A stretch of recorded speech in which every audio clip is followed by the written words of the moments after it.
Chapter 1337. Could it be that you are, suddenly? The white-robed old man seemed to have thought of something as his body trembled. He turned his head and stared at the middle-aged man in surprise. At least you have a little memory. The middle-aged man sneered. Damn it, how could it be you? The white-robed old man was both shocked and angry. At the same time, there was a trace of panic on his face. It was as if this middle-aged man was a terrifying demon king. The middle-aged man smiled contemptuously. The power of the fake god rolled in all directions as he punched towards the white-robed old man. However, the white-robed old man did not fight anymore. He turned around and fled. You can't escape. You can only choose to fight with me. The middle-aged man said. Why are you helping that woman? What benefits did she give you? The white-robed old man roared. The middle-aged man lowered his arm and seemed to be lost in his memories. After a long time, he said, because she is my benefactor. Boom! Suddenly, his speed soared and caught up with the white-robed old man in a few steps. He slapped the white-robed old man's back. Gotcha! The bones on the white-robed old man's back instantly shattered. Don't go too far. Although you used to be a real war god, you are only a fake god now. If you really fight with your life on the line, it is hard to say who will win and who will lose. The white-robed old man spat out a mouthful of blood and roared. Then give it a try. The middle-aged man's eyes were filled with disdain. All right, you forced me to do this. The white-robed old man suddenly turned around and fought with the middle-aged man again. On the other side, the mysterious lady and the teacher of the Dragon Phoenix house looked at the place where Yiglao self-destructed with lingering fear and then looked up at the vice pavilion master and the others. The mysterious lady said in a deep voice, "Why are you here?" The vice pavilion master and the other two looked at each other. Killing intent surged in their eyes. Gong Sun Bei, look after the Mu family's patriarch. The black-robed old man instructed and then, together with the vice pavilion master and another old man, charged towards the mysterious lady and the teacher of the Dragon Phoenix house. Without a word of nonsense. A bloody battle was about to begin. The mysterious lady and her teacher's faces were gloomy. Facing three fake gods, if they did not find a way to escape quickly, they would probably follow in Yiglao's footsteps. But this time, the three vice pavilion masters had also come prepared. How could they let them escape so easily? Furthermore, in order to end the battle as soon as possible, the three of them used their strongest moves the moment they attacked.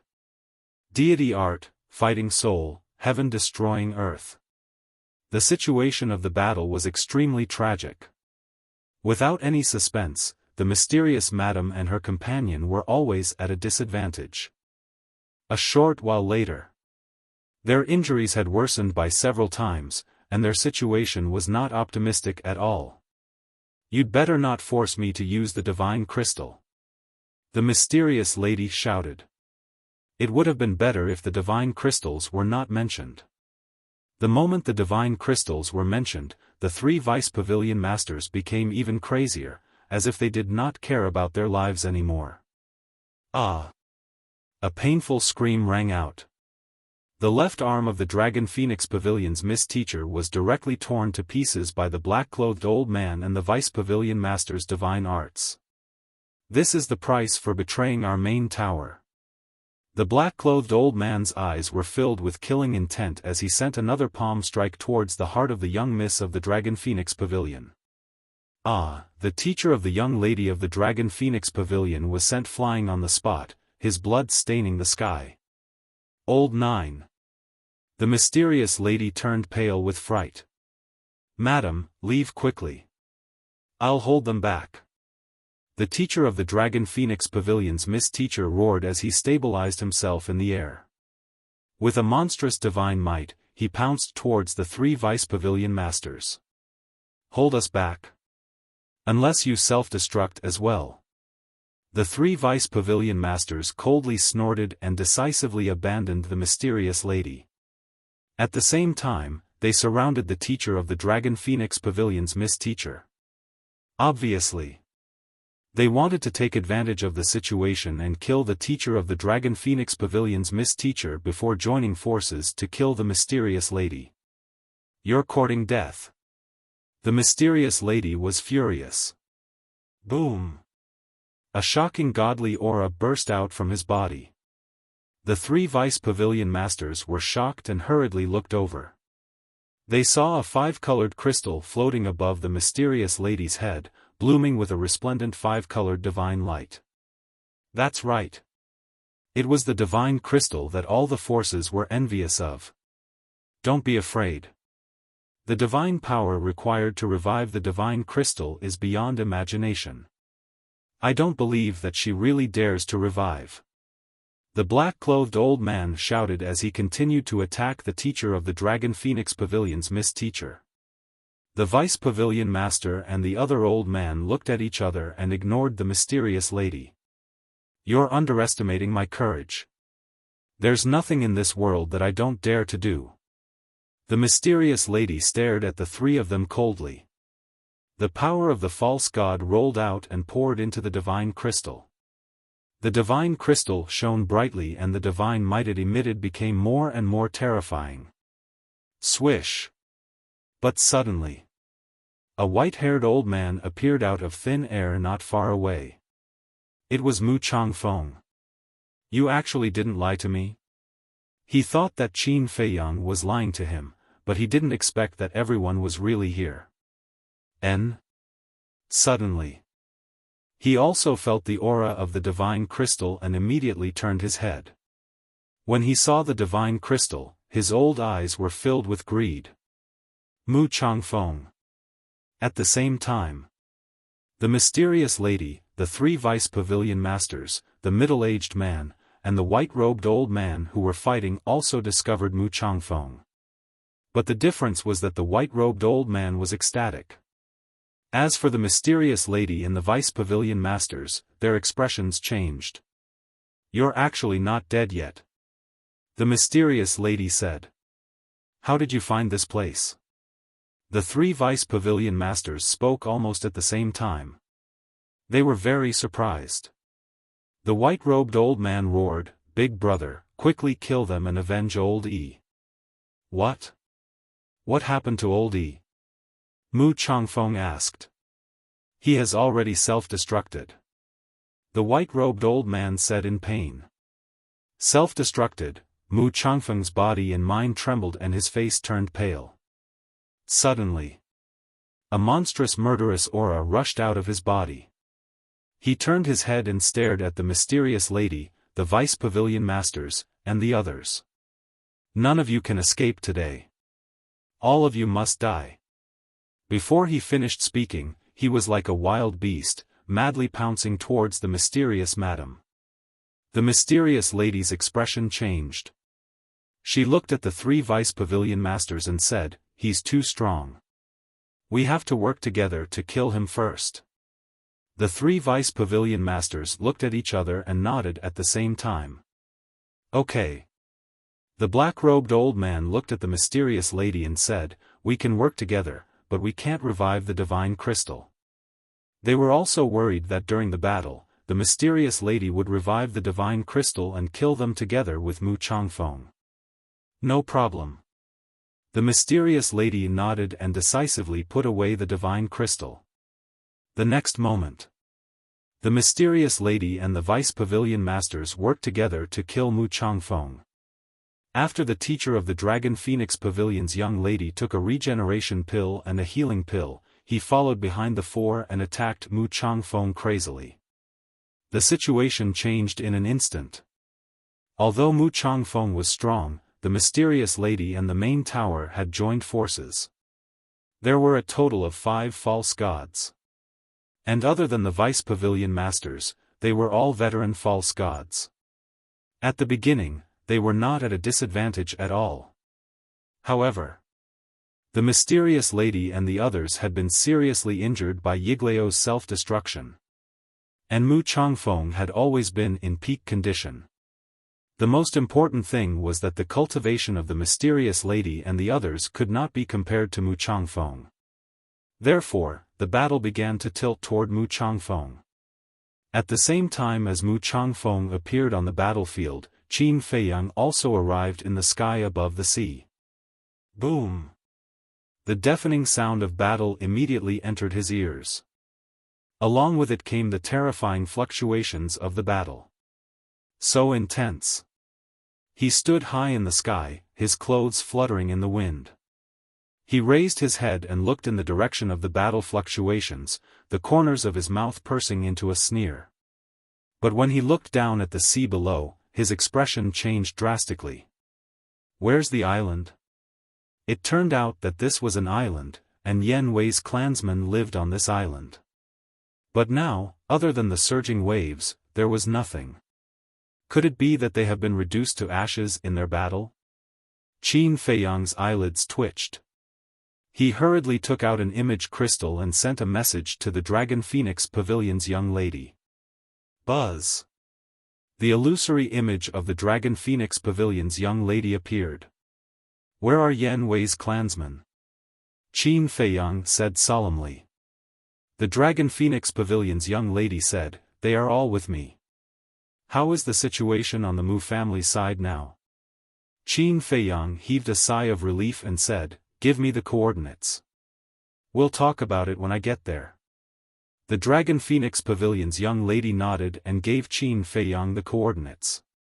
Qin Feiyang immediately turned off the image crystal, opened the teleportation gate, and walked in. In the next moment, he appeared above an island. The island was about 10 miles in diameter. There were many people gathered on the island.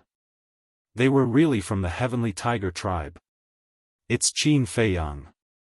The people of the Heavenly Tiger tribe also noticed Qin Feiyang at the first moment. They all shouted from below, appearing to be extremely affectionate. Qin Feiyang smiled and raised his head to look at the surrounding void. He saw the Dragon Phoenix Pavilion's young lady standing in the sky not far away, looking at the sea ahead with worry in her eyes. Whoosh! At this moment, a few elders soared into the sky and landed in front of Qin Feiyang. They bowed and said, greetings, young Master Qin. They were all elders of the Heavenly Tiger tribe. Their cultivation was basically at the 9-star Battle Saint realm. No need to be so polite. Qin Feiyang retracted his gaze and looked at the few of them with a smile. One of the elders asked, young Master Qin, where's the patriarch? Did he come back with you? No. He has a mission and stayed in the great Qin Empire. Qin Feiyang said. Is there any danger? The elders looked at Qin Feiyang worriedly. Qin Feiyang smiled and said, there is definitely danger, but with your patriarch's ability, he will definitely be able to avert the danger.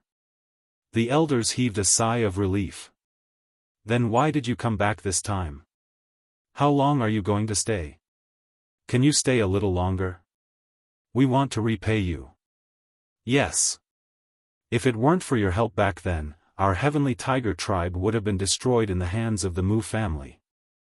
The old men sighed as they looked at Qin Feiyang. Their eyes were filled with anticipation. Qin Feiyang glanced at the young lady of the Dragon Phoenix Pavilion and said, I'm here to pick you up. Pick us up? The few of them were surprised. Sure. Qin Feiyang gestured for them to keep quiet and then pointed at the young lady of the Dragon Phoenix Pavilion. The few of them looked at the young lady of the Dragon Phoenix Pavilion and understood. Young Master Qin, there are more than 1 million people in our tribe. How can you take all of us away? A white-robed elder secretly said. I have a way. You guys go and gather everyone first. Don't make too much noise. Qin Feiyang said. Okay. The few of them nodded and flew down with excitement. Although the mysterious lady didn't hurt them during their time in the endless ocean, they still couldn't feel at ease. Chapter 1338. Qin Feiyang retracted his gaze and flew to the side of the young lady of the Dragon Phoenix house. Needless to say, she was definitely worried about the mysterious madam. Qin Feiyang smiled faintly. "Don't worry, your mother will be fine, and your teacher has been rescued." Teacher has been rescued? The young lady of the Dragon Phoenix house was stunned. She turned to look at Qin Feiyang and asked, "Really? Because of this, the main pagoda thought that this was a trap set up by me and you guys. They almost fell out with me," Qin Feiyang said. His tone was very calm, but there was a trace of coldness hidden in his eyes. If he hadn't adapted to the situation, not only would the plan have failed, but he would also have been left in the Mu family. Who? The young lady of the Dragon Phoenix house heaved a sigh of relief. As long as she saved her teacher, with her mother and the middle-aged man, even if they were to face all the fake gods of the Mu family, they should still have the strength to fight. However, she didn't know. The situation was far more complicated than she had imagined. What about the Mu family? How's the situation? The young lady of the Dragon Phoenix house asked. Qin Feiyang smiled faintly and said, 1-star to 9-star War Emperor have basically been killed by the people of the main pagoda. Killed? The young lady of the Dragon Phoenix house's gaze trembled. Qin Feiyang said, "In short, the Mu family's vitality has been greatly damaged this time. Even if they have the potential pill formula, without a few thousand years of cultivation, it will be difficult for them to recover." The young lady of the Dragon Phoenix house said, "Then now that our goal has been achieved, shouldn't we let Mother and the others retreat? I'm afraid that even if they retreat now, they won't be able to." Qin Feiyang said meaningfully. "What do you mean?" The young lady of the Dragon Phoenix house frowned. Qin Feiyang smiled faintly and did not answer. He lowered his head and looked at the people on the island below. Those old men were very capable. The people who were scattered in various places had already gathered together. Swish! Qin Feiyang took a step forward and landed in the air above the crowd. "I'll send you to a place where no one will disturb you again," Qin Feiyang said with a smile. Then, he waved his hand, and a majestic force emerged out of thin air. It surged in all directions in an overwhelming manner. In an instant, it covered everyone. Following closely. With a thought, the million tribesmen of the Sky Tiger tribe disappeared without a trace. Not a single one was left. The young lady of Longfeng House was shocked. She quickly flew to Qin Feiyang's side and scanned the island. She asked, "Where did you send them?" Qin Feiyang still did not answer. He said indifferently, "Seeing that we are acquaintances, I advise you to find a place to hide first." "What do you mean?" The young lady of the Dragon Phoenix house said angrily. "You will understand soon enough." After saying that, Qin Feiyang directly entered the ancient castle and drove it towards the battlefield at lightning speed. "Qin Feiyang, quickly come out and explain things to me," the young lady of the Longfeng Pavilion shouted angrily. However, it was like a stone sinking into the sea. No one responded to her. Inside the ancient castle. "Little cousin, how could you bear to hurt such a beautiful woman? Aren't you too cold-blooded?" Lu Zheng looked at Qin Feiyang with disdain. "She's wearing a veil on her face. How do you know she's beautiful?" Qin Feiyang was speechless. "Tsk, who am I? I don't even need to look at her appearance. Just by looking at her figure and skin, I can tell whether she's beautiful or ugly. Moreover, this woman's voice is so pleasant to the ears. How could she be ordinary?" Lu Zheng said proudly. Qin Feiyang rolled his eyes and no longer paid any attention to him. As they got closer to the battlefield, the battle fluctuations became more and more terrifying. However, with the ancient castle around, there was no need to worry about hurting them. About a few hundred breaths passed. The ancient castle finally entered the core area of the battlefield. Qin Feiyang could already see a few blurry figures in the screen.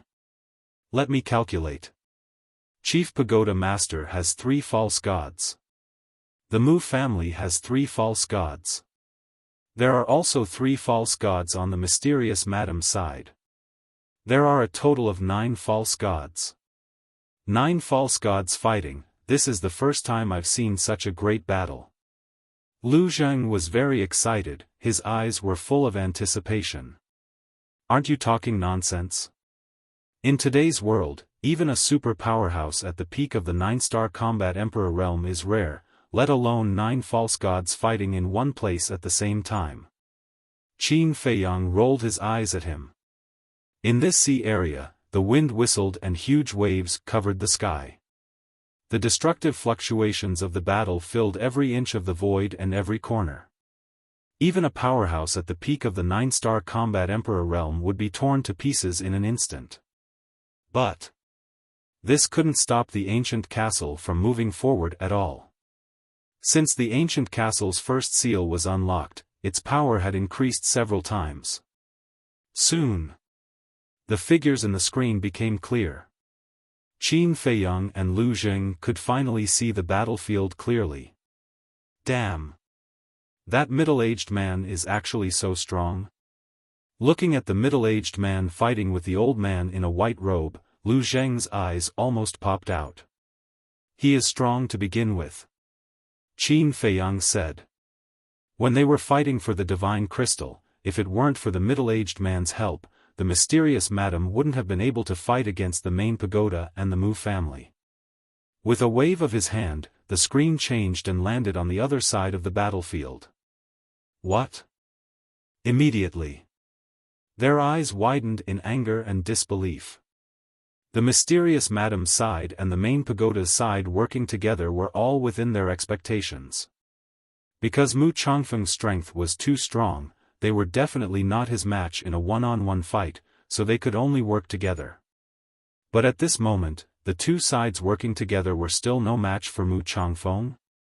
This came as a surprise to them. How could a super overlord at the peak of the pseudo-god realm be so strong? If he was really so strong, then why didn't Mu Changfeng quickly take down the 3 deputy pavilion masters in the Mu family? Hiding his strength? But that wasn't right. Because at that time, the 3 deputy pavilion masters had killed everyone in the 10 stone towers. If it were anyone else who encountered such a situation, they would have used all of their strength to take down the invaders. So, the possibility that Mu Changfeng was hiding his strength was not valid at all. Then why was this? Just the 3 deputy pavilion masters were enough to compete with Mu Changfeng, but now the 5 of them working together were still suppressed? The mysterious madam's group of 5 were all missing arms and legs at this moment, looking extremely embarrassed. Wait, why don't I see Yiglao? Suddenly, Qin Feiyang was surprised. The screen changed and scanned the entire battlefield. He saw Gongsun Bei and the Mu family's patriarch in the distance, but there was no trace of Yiglao. No. We were all seriously injured by Yiglao's self-explosion. If we don't recover the divine crystal now, we won't be his opponent at all. Suddenly, the mysterious madam's fierce voice sounded. What? Qin Feiyang and Lu Zheng's body trembled violently, and their faces were full of horror. Yiglao actually blew himself up? This is too unexpected. Haha, this is really great news. Lu Zheng couldn't help but laugh, full of joy. Qin Feiyang's face also had a trace of a smile. With Yiglao's death, when they officially fight with Mu Tianyang in the future, they will have one less powerful opponent. And this time, no matter the result, the Mu family's loss is the greatest. The War Emperor was killed. The herb field was swept clean. They also lost a false god. Even the Mu family's patriarch and great ancestor. This is no longer a great loss of vitality. Because such a loss is enough to shake the foundation of the Mu family. Lu Zheng suddenly came back to his senses and urged, the mysterious madam seems to have said that she wants to recover the divine crystal, quickly get ready. Qin Feiyang immediately changed the screen and locked onto the mysterious madam. He saw that the 3 deputy pavilion masters were struggling when they heard that the mysterious madam wanted to recover the divine crystal. What are they hesitating for? Lu Zheng was puzzled. They must be afraid that the mysterious madam will kill them after recovering the divine crystal. But it can also be seen that this divine crystal is not ordinary terrifying. Qin Feiyang said. What kind of thing is it? It can actually make a false god so afraid? Lu Zheng raised his eyebrows.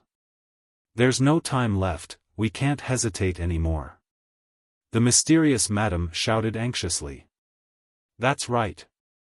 If we don't recover the divine crystal, we will all die here. The teacher of the young lady of the Dragon Phoenix house was also burning with anxiety. All right. You go recover the divine crystal, we'll hold him back. The old man in black nodded fiercely, then looked at the deputy pavilion master and said, recovering the divine crystal is not an easy task, you go and help too. The deputy pavilion master nodded. Immediately, the mysterious madam and the deputy pavilion master retreated.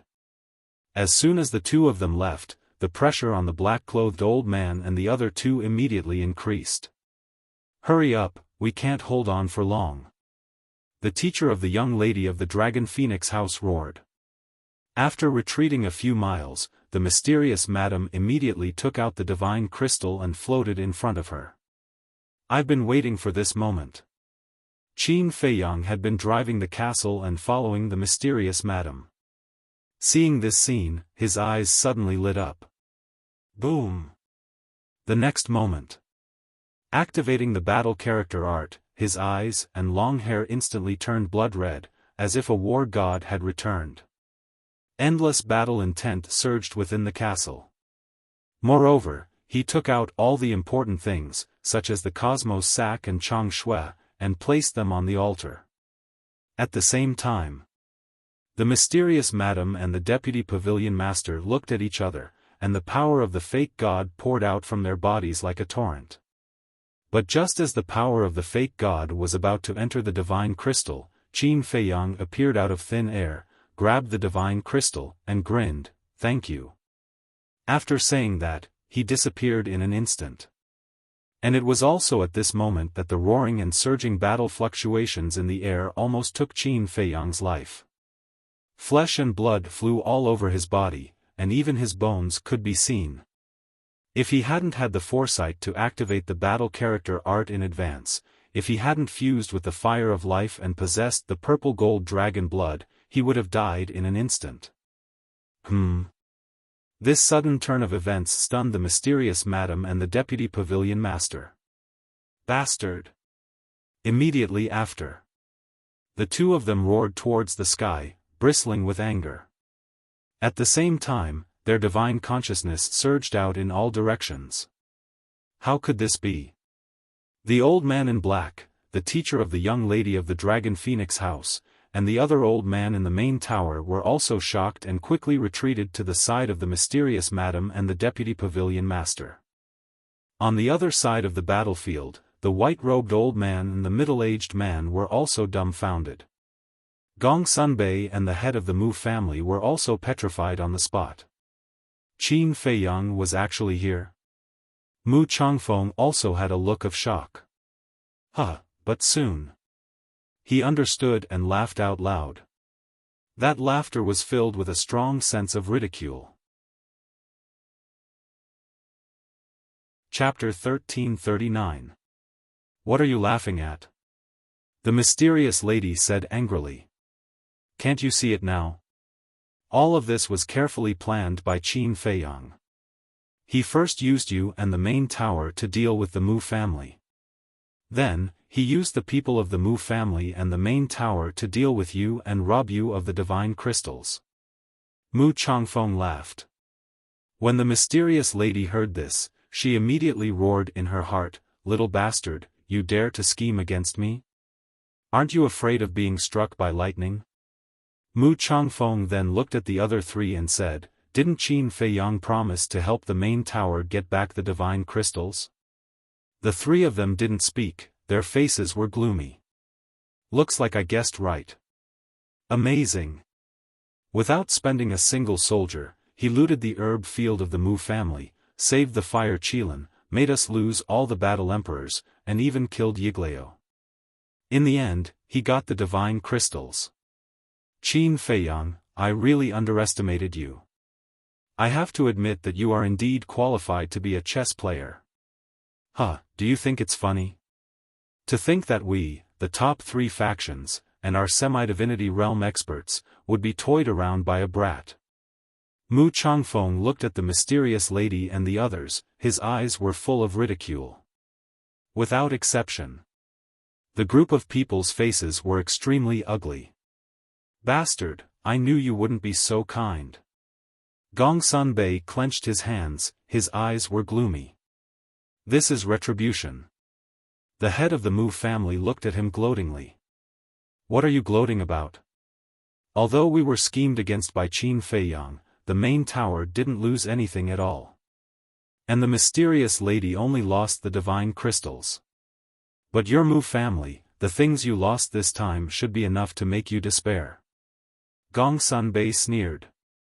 The head of the Mu family's face sank, and a strong light of hatred shot out from his eyes. "I've caught the castle." Suddenly, the old man in black robe shouted. "Where is it?" Everyone's spirit was lifted. "Over there." The old man in black robe pointed to the void dozens of miles to the left. Everyone present, except for Gongsun Bei and the head of the Mu family, all released their divine sense and rushed towards the void. Immediately, they caught a speck of dust that was shuttling through the void like lightning. "Quickly, imprison it!" The vice head of the main tower shouted. If they let Qin Feiyang escape, they would become a joke in the future. Streaks of divine might burst out, covering the sky and covering the earth as they surged toward the ancient castle. So what if it's sealed?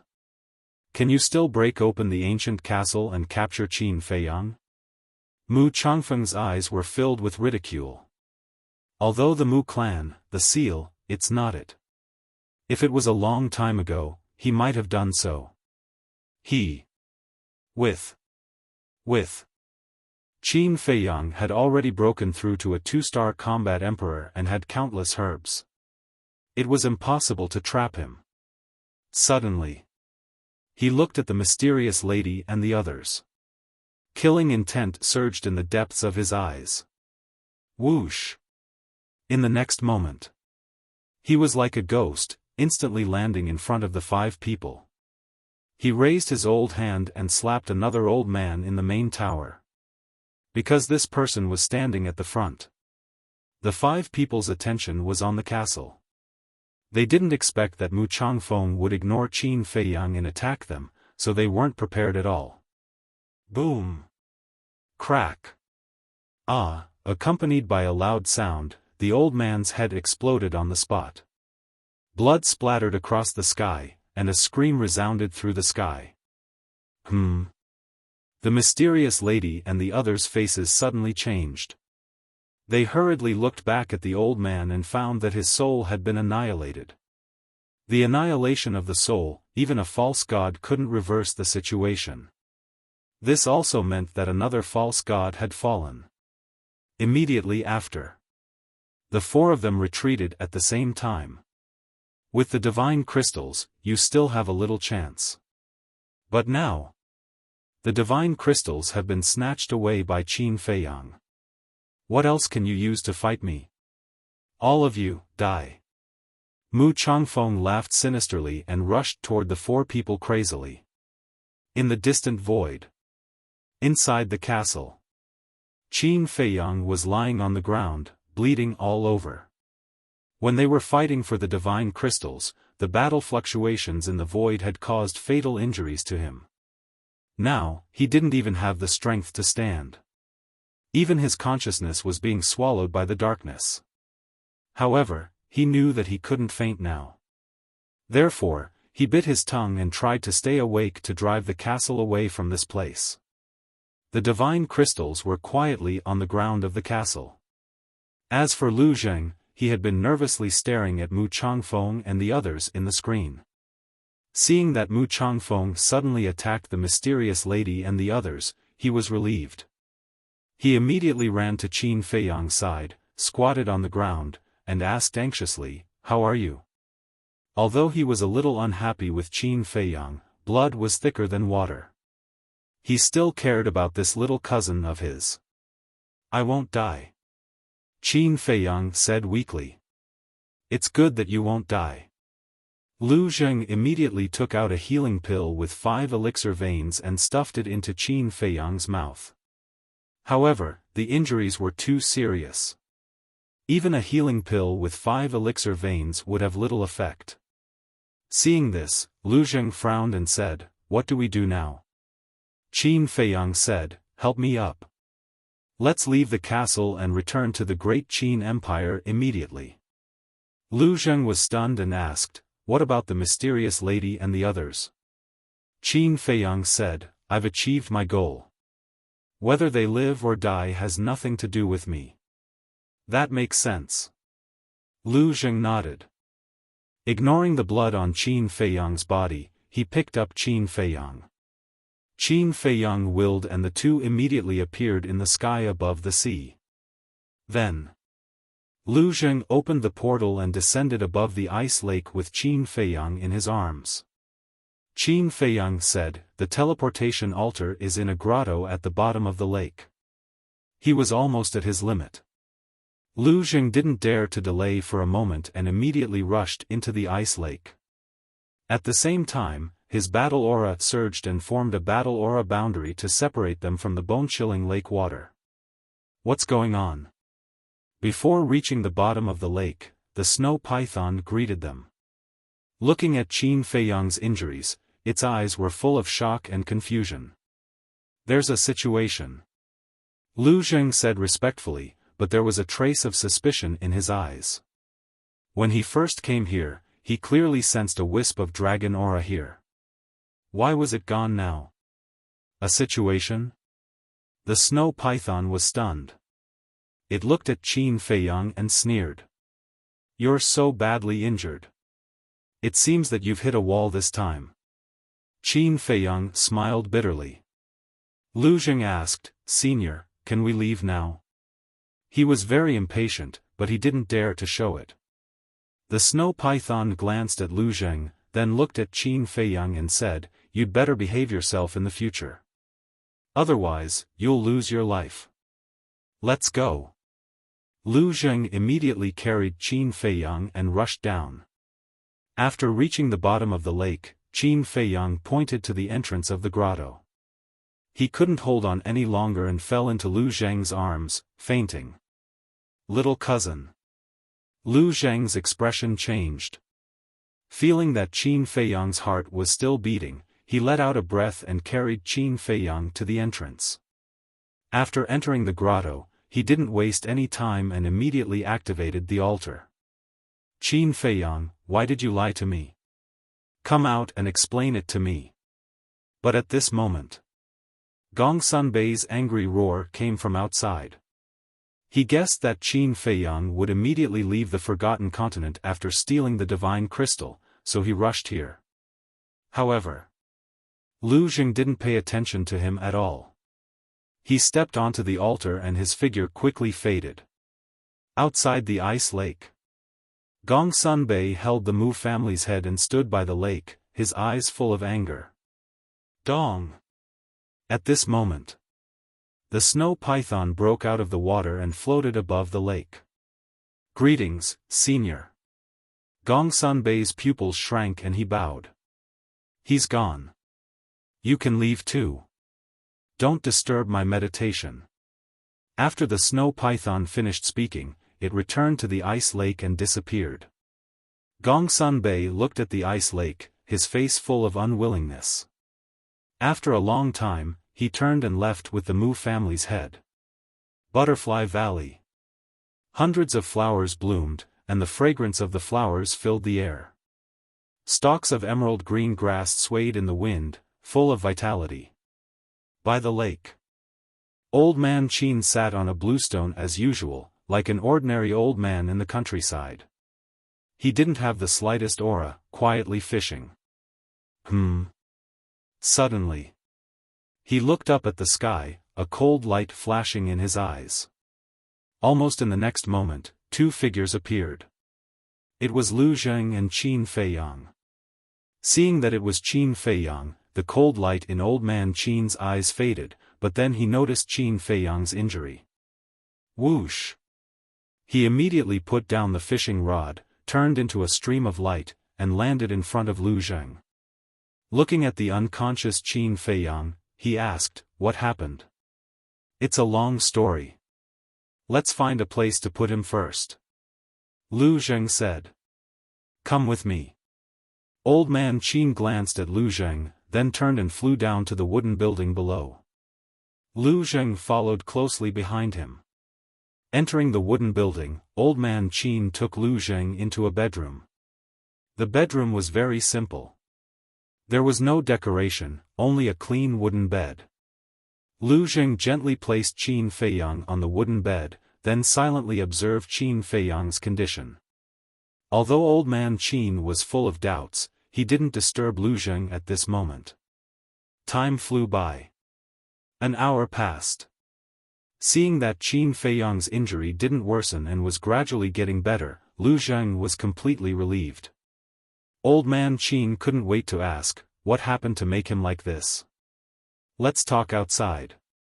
Lu Zheng turned and walked outside. Old Man Qin hurriedly followed.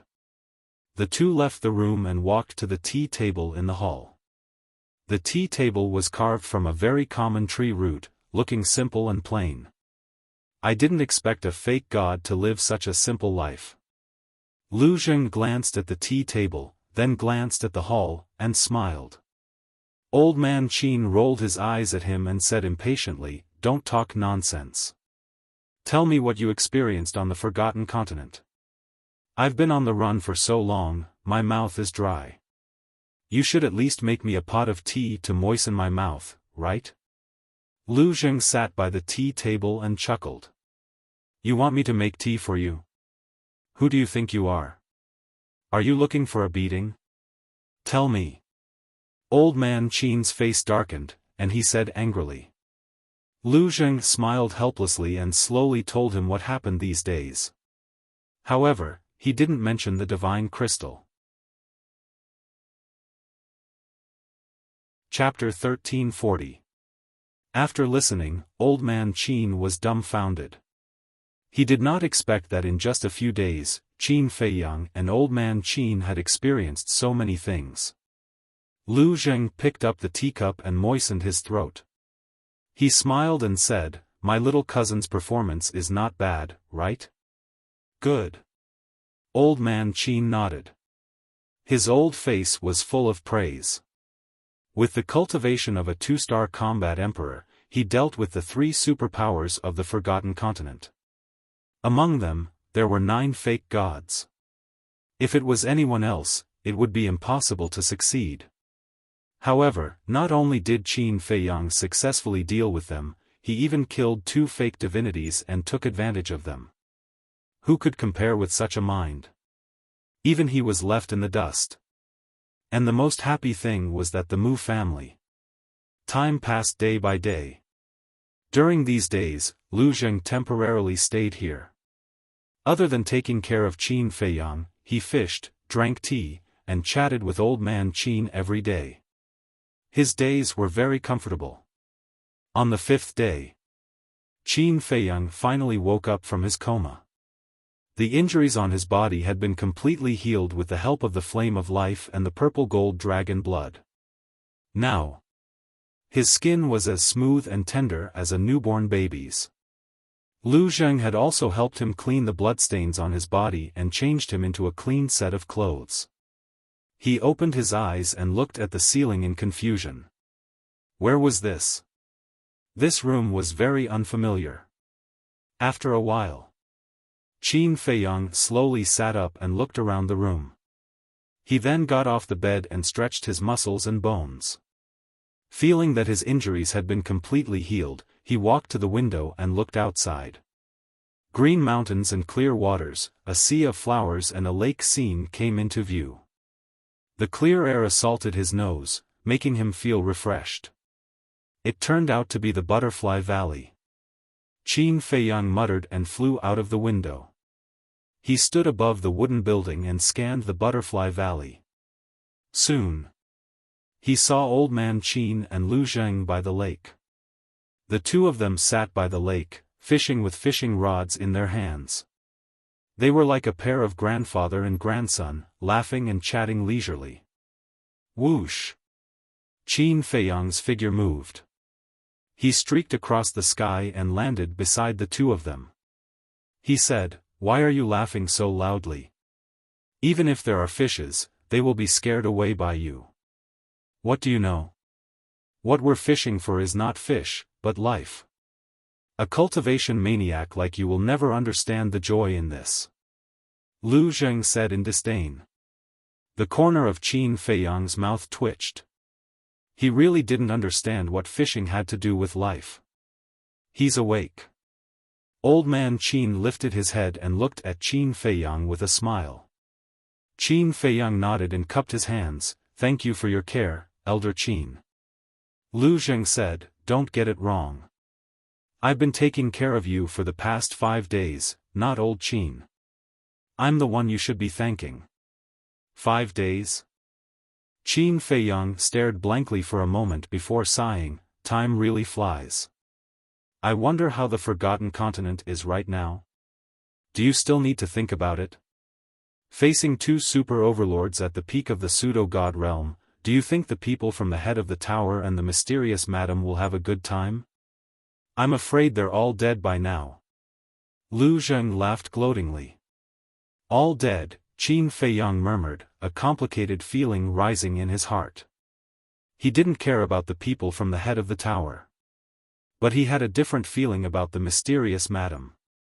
Was it guilt or sympathy? He couldn't tell. Lu Zheng put down the fishing rod, got up, and looked at Qin Feiyang, saying, "Since you've recovered, let's get ready to leave." "Okay." Qin Feiyang nodded and collected his thoughts. He looked at Old Man Qin and said, "Did anyone come to the spiritual state during the few days we were away? Or did anything major happen? I'm not sure if anyone came to the spiritual state.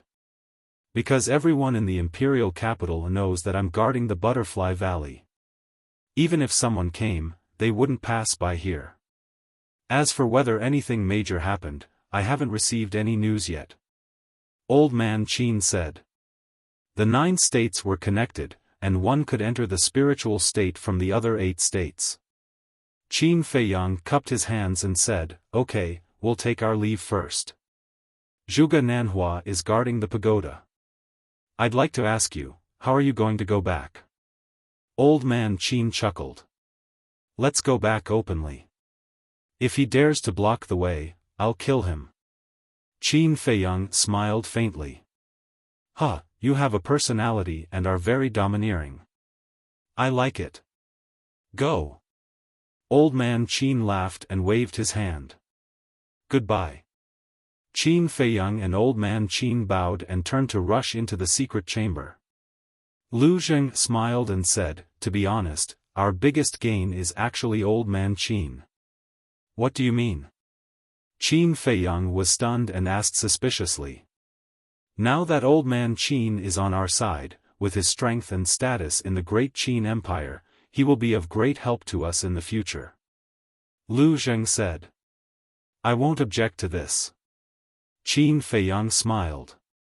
After a while, the two of them entered the secret chamber, and Lu Zheng immediately revived the altar. But suddenly, Qin Feiyang reached out and stopped Lu Zheng. "What's wrong?" Lu Zheng looked at him in confusion. Qin Feiyang said, "I'll send a message to Fatso first to see if he's still in the spiritual state." Then, he took out the image crystal. However, after waiting for a long time, Fatso did not respond. Qin Feiyang also put away the image crystal and looked at Lu Zheng. Let's go. It was impossible for Fatso not to respond to him. The only explanation was that Fatso did not receive his message. There was only one possibility if he did not receive the message. Fatso was now in the capital. Lu Zheng waved his hand, and a fiery red battle aura emerged and poured into the teleportation altar. By the way, when you were in the Forgotten Continent, Gongsun Bei came to find you after you fell into a coma. From his tone, he seemed to hate you. Lu Zheng said. It would be strange if he didn't hate me. Qin Feiyang said. Lu Zheng asked, then do you still plan to take him under your command? A forcibly picked melon is not sweet, let nature take its course. Qin Feiyang smiled faintly and said, but what? Lu Zheng was suspicious. Qin Feiyang said, although the Mu family suffered a fatal blow this time, we still can't be careless because the Mu family has another artifact in addition to the space-time gate. What? Lu Zheng's expression changed. This is what Mu Qing told me personally. It is said that it was personally refined by Mu Tianyang and integrated with Mu Tianyang's flesh and blood. Back then, when Mu Tianyang was reborn, the Mu family was able to sense it immediately because of this artifact. But what I don't understand is, why didn't the Mu family take out this artifact when such a big thing happened this time? Qin Feiyang frowned. Why didn't you tell Gongsun Bei about such an important thing? Lu Zheng was surprised. If I tell them that the Mu family has another artifact, will they cooperate with us? Qin Feiyang said. You are a scammer. Fortunately, I am your cousin. Otherwise, I don't know how I would be scammed by you. Lu Zheng rolled his eyes. Qin Feiyang was quite speechless. In short, this time, the Mu family gave me a strange feeling. It's better to be careful in the future. Among the fake gods, only Yiglao, Mu Changfeng, and the white-robed old man had appeared. They clearly had a divine artifact, but they didn't show it. He wouldn't believe that there was nothing wrong with it. Buzz. The teleportation altar was activated. Lu Zheng retracted his arm and said, send me to the castle. We can't let the emperor and the state preceptor know that the Lu family is involved. I really don't understand. The Lu family is so strong. What are you afraid of? Qin Feiyang frowned. Some things are not as simple as you think. Lu Zheng said. Qin Feiyang said, then tell me, how complicated is it? Lu Zheng was silent and looked at him quietly. Qin Feiyang was extremely angry, but he could only hold it in. After sending Lu Zheng to the castle, he let out a long breath and stepped on the teleportation altar. At the same time, pagoda. The pagoda door opened quickly. A black figure stood in front of the pagoda and stared at the teleportation altar. His eyes were cold. This person was Zhuge Nanhua, an expert at the peak of the 9-star combat emperor realm. Swoosh. Suddenly, Qin Feiyang's figure appeared on the teleportation altar. Qin Feiyang.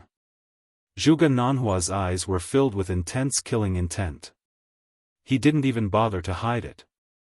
Sensing the killing intent, Qin Feiyang was slightly stunned. He jumped down from the altar and looked up at Zhuge Nanhua. He laughed and said, I was wondering who it was. It's the great-grandfather of the person who lost to me. Greetings, senior. The person who lost to him was naturally Zhuge Mingyang.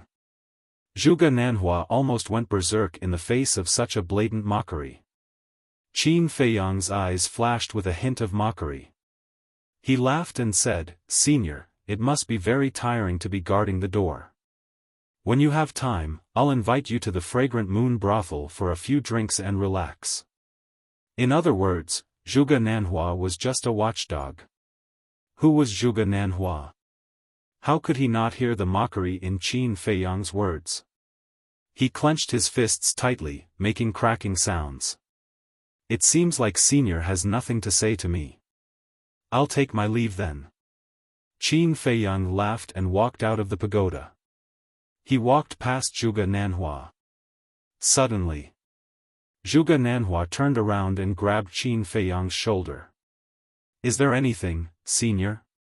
Qin Feiyang didn't even turn his head. His eyes were filled with a piercing killing intent. The great Qin Empire has a rule. Without the emperor's permission, no one in the imperial capital or the 9 prefectures is allowed to activate the teleportation altar. Now, you've come back so brazenly. It's obvious that you're challenging the emperor's authority. May I ask, what punishment do you deserve? Zhuge Nanhua shouted. Rules, Qin Feiyang mumbled. Suddenly, he grinned and mocked. Do you think these rules will work on me, Qin Feiyang? As for challenging the emperor's authority, I've done so many times in the past. But who can do anything to me? How dare you? Zhuge Nanhua shouted. I'm just that impudent. What do you want? Qin Feiyang slapped Zhuge Nanhua's hand away and turned around to look at him with a smile. Zhuge Nanhua said, You've broken the rules. You'll have to kill all your relatives. Sure. Go ahead. However, I have many relatives. Your emperor is one of them. There's also the Lu family. Oh right, there's also my little brother, the little prince. Go ahead and kill them if you can. Chapter 1341. Hearing this, Zhuge Nanhua's face turned ashen. The 9 familial extermination he mentioned had nothing to do with the emperor. It was only targeted at Qin Feiyang and Qin Feiyang's friends. But he didn't expect that Qin Feiyang would actually seize these words and accuse him of such a heinous crime. Why? You don't dare? Then why are you still so arrogant in front of me? Qin Feiyang smiled in disdain. Before he finished his words, the seal appeared behind Zhuge Nanhua without any warning. Boom! The seal attacked as soon as it appeared. Those sharp claws instantly tore through Zhuge Nanhua's clothes and flesh and entered his qi. Ah! Zhuge Nanhua screamed in agony as the pain pierced through his heart. This change was something that he had never expected. I didn't intend to hurt you, but you people from the Zhuge family don't know what's good for you, always asking for trouble. Tell me, aren't you all asking for trouble? This is really troublesome. It's rare that I want to keep a low profile, but I don't have the chance. Qin Feiyang rubbed his head with a helpless look. Zhuge Nanhua was so angry that he trembled. How could there be such a shameless person in this world? Boss Qin, what should we do? The seal snickered. Qin Feiyang glanced at Zhuge Nanhua and said, Kill him. Don't kill me. Zhuge Nanhua's body trembled violently.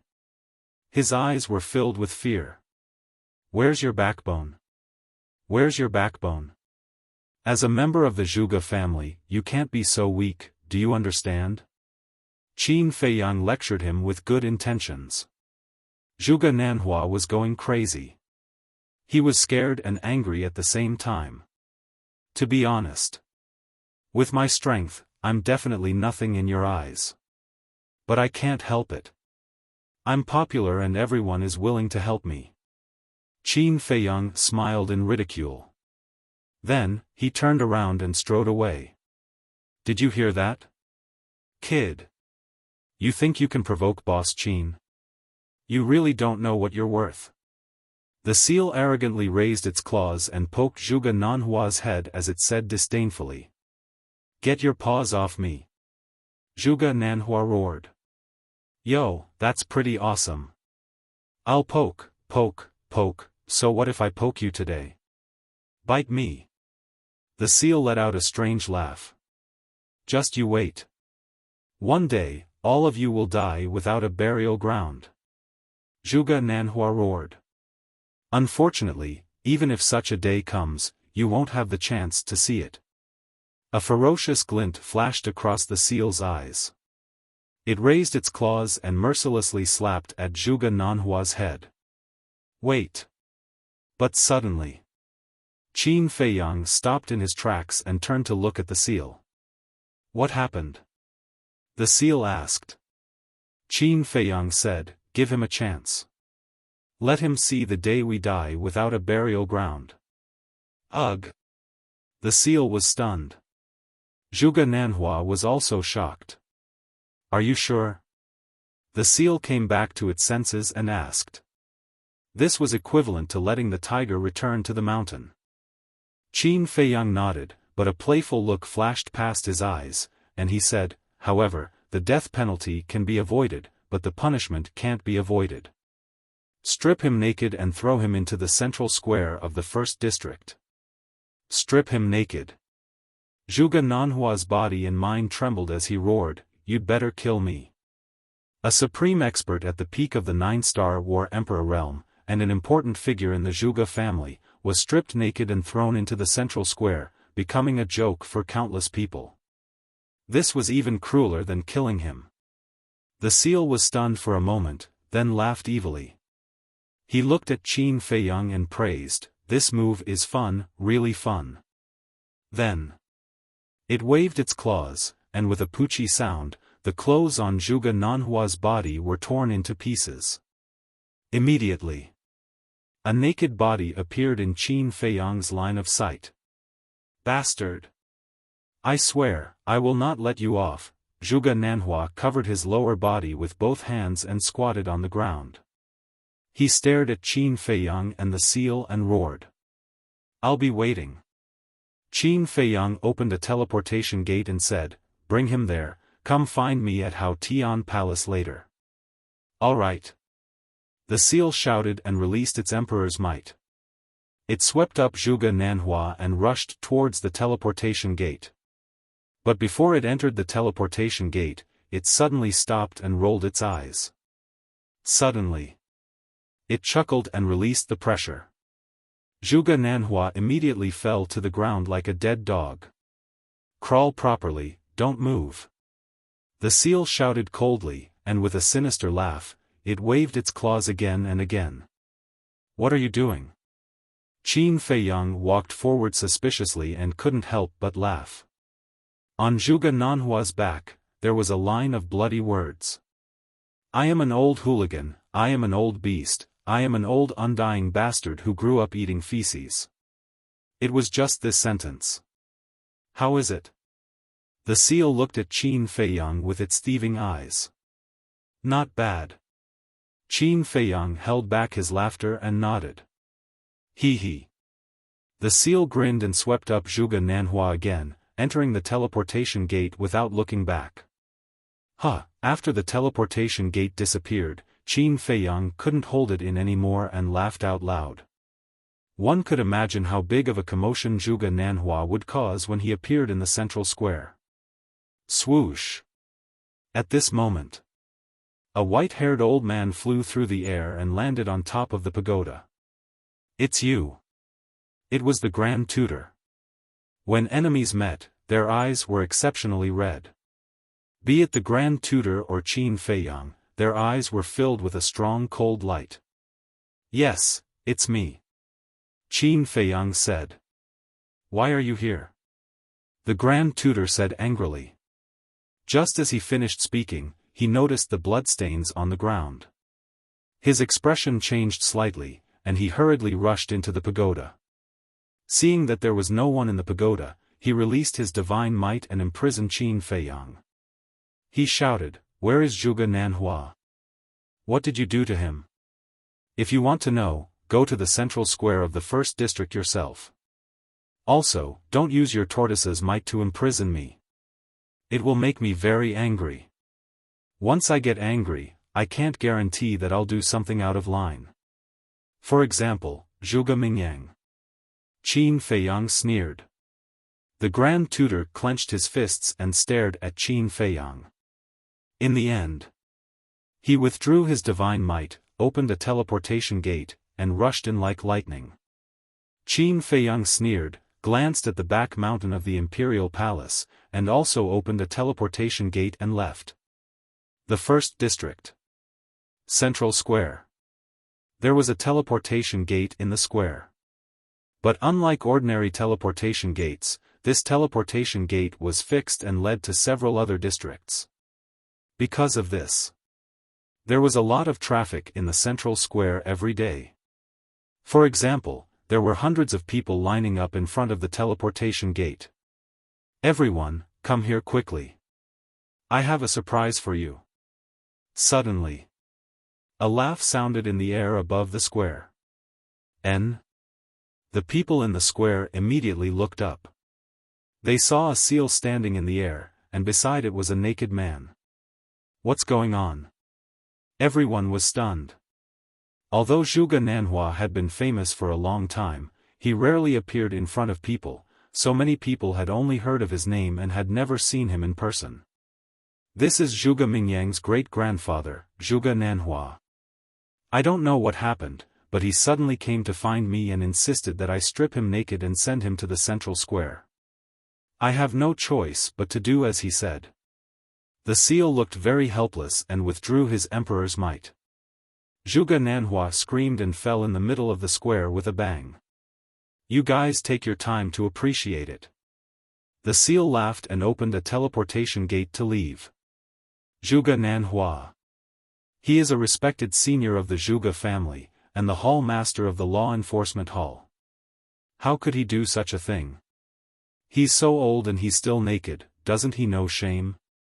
Everyone surrounded him, their eyes full of disdain. Under everyone's gaze, Zhuge Nanhua even had the heart to die. Especially when he heard everyone's discussion, he wished he could find a hole to hide in. But now, he did not dare to get up. Because once he got up, some parts that should not be exposed would be revealed in front of everyone. This was even more humiliating. Who will save me? He looked helplessly at the crowd around him, but no one came forward. Those women even avoided him, their faces full of disgust. Wait, there seems to be words on his back. Someone was surprised.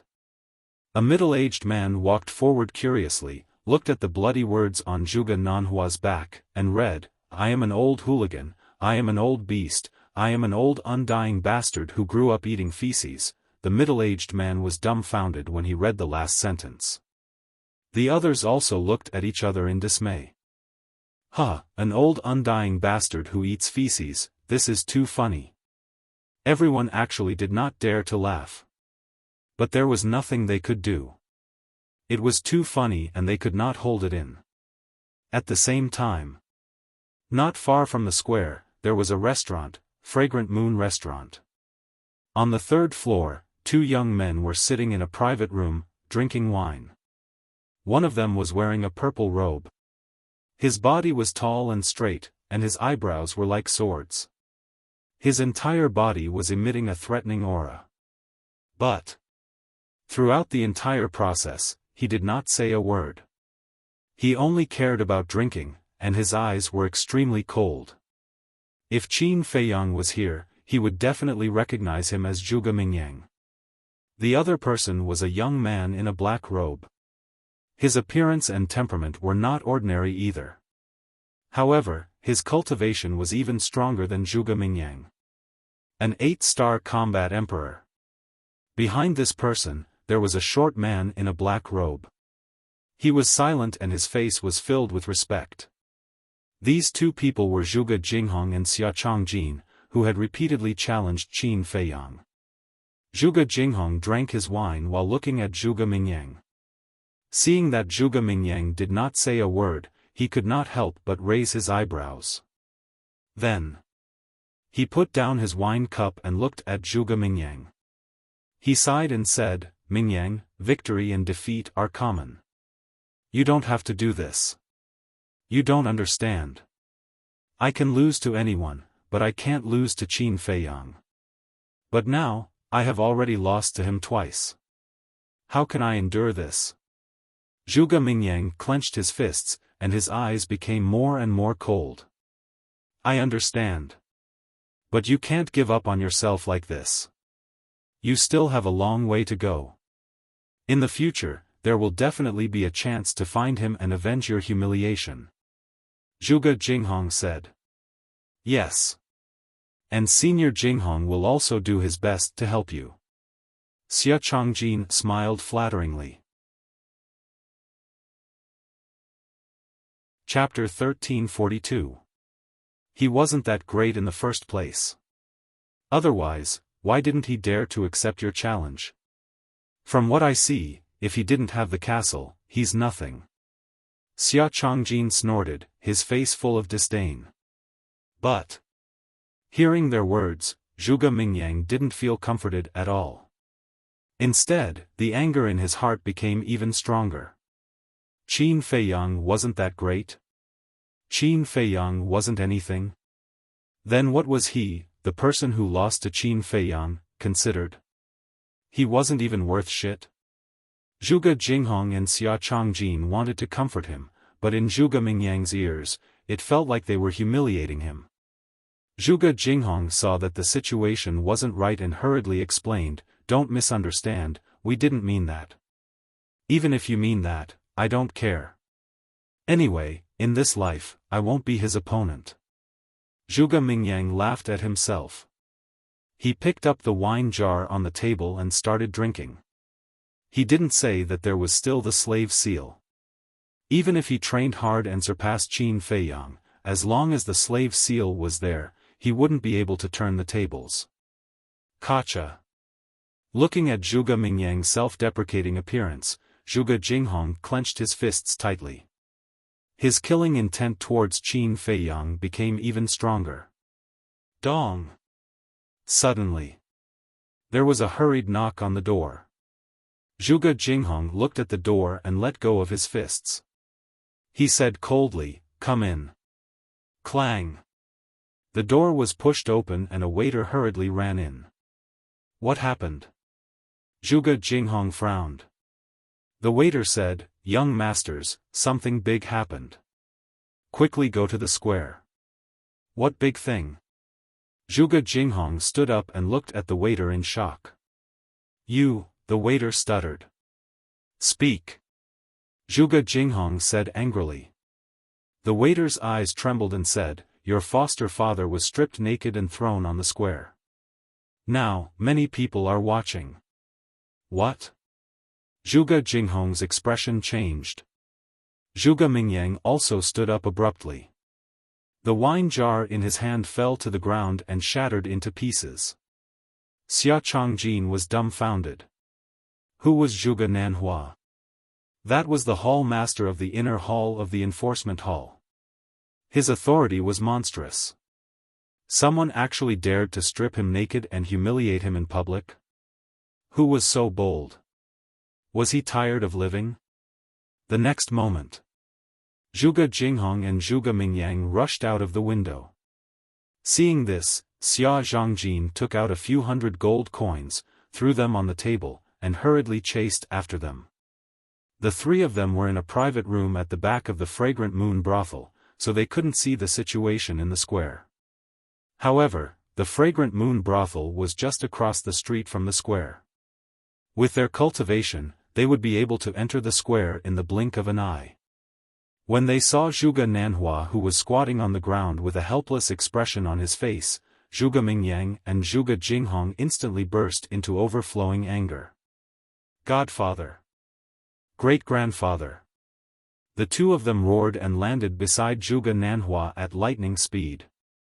Zhuge Jinghong immediately took out a piece of clothing and wrapped Zhuge Nanhua up. Seeing Zhuge Mingyang and Zhuge Jinghong's arrival, the surrounding crowd immediately shut their mouths and retreated in fear. Godfather, what's going on? Who did this? Zhuge Jinghong squatted on the ground, grabbed Zhuge Nanhua's shoulder and roared with bloodshot eyes. However, Zhuge Nanhua was like a fool. He shrunk his head and glanced at the surrounding crowd. His face was filled with fear and panic. Haven't you embarrassed yourself enough? Quickly take him and leave first. An angry voice sounded in the sky. Everyone looked up and their pupils suddenly shrank. They didn't know when the Grand Tutor had also arrived. Zhuge Jinghong and Zhuge Mingyang looked up at the Grand Tutor. Then, they carried Zhuge Nanhua, opened a portal and hurriedly left. "Little bastard, you've gone too far," the Grand Tutor muttered. The murderous intent in his heart was about to go out of control.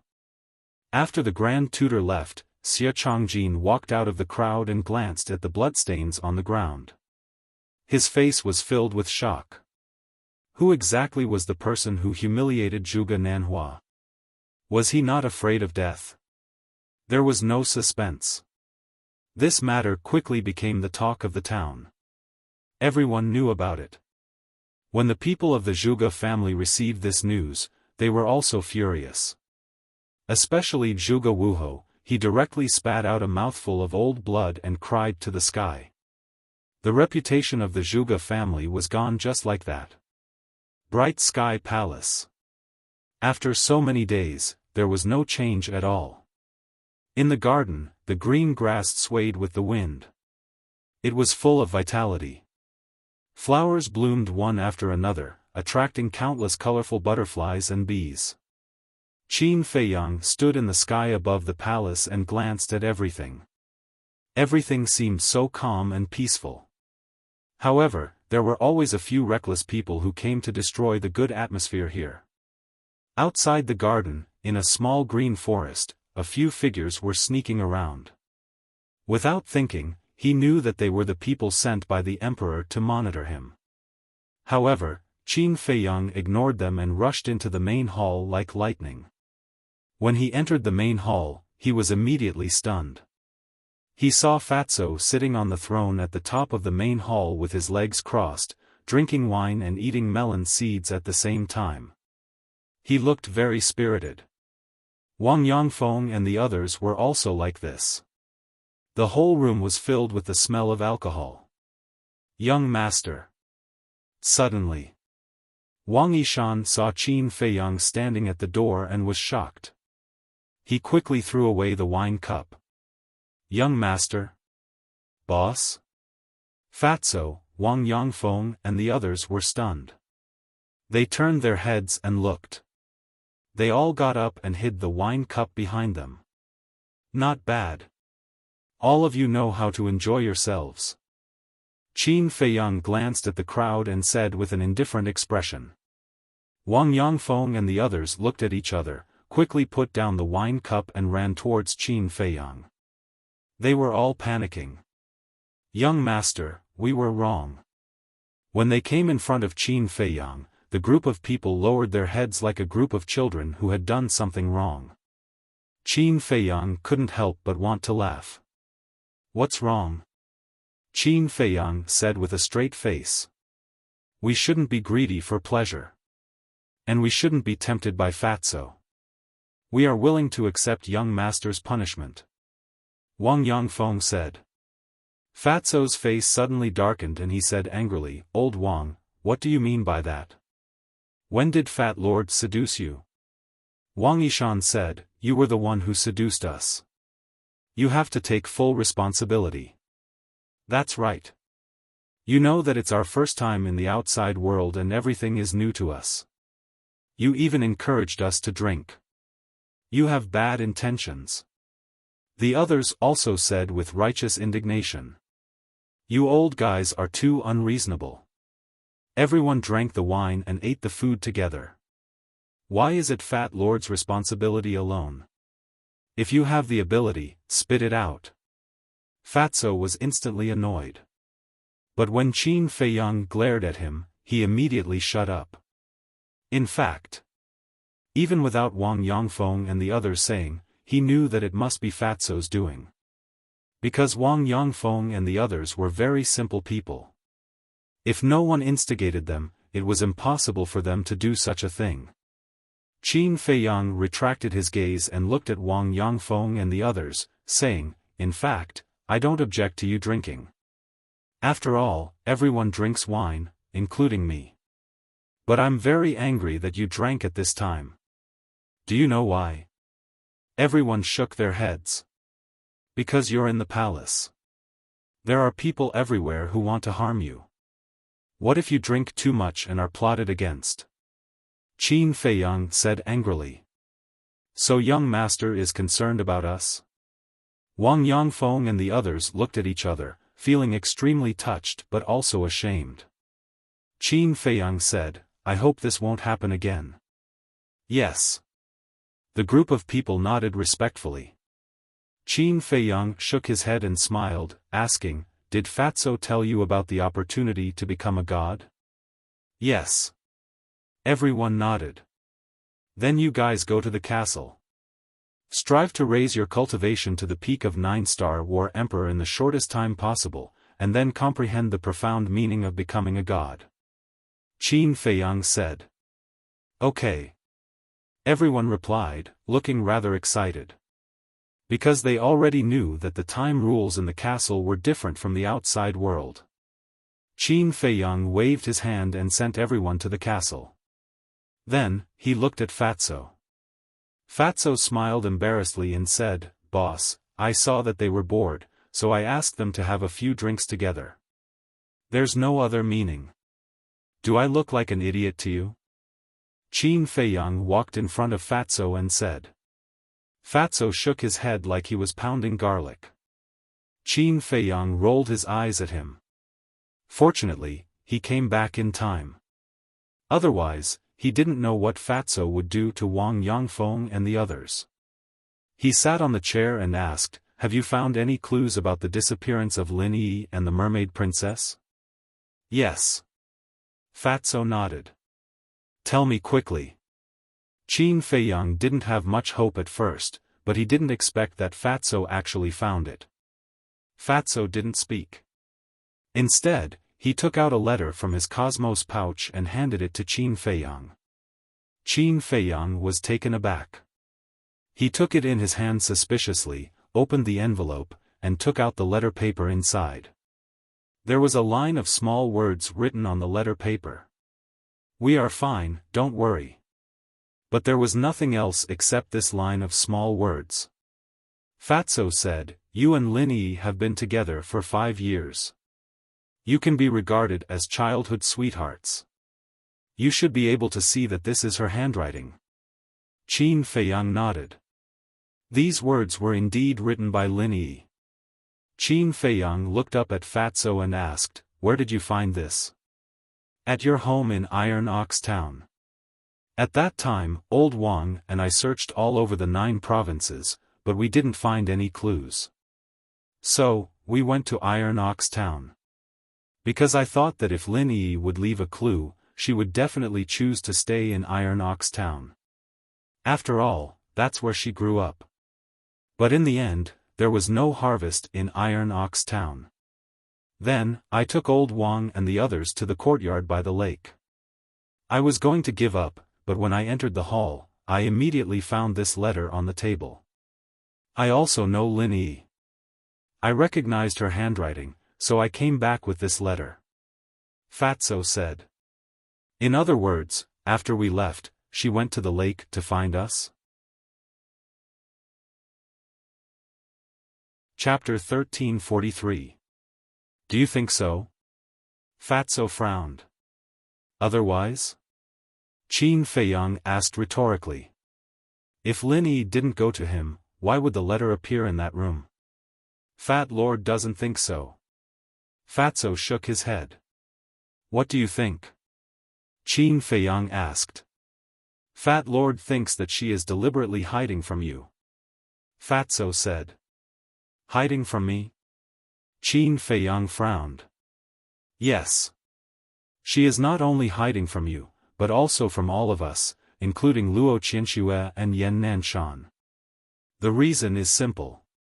If she is not hiding from us, then she can go to Luo Qianxue and Yan Nanshan and talk to them face to face.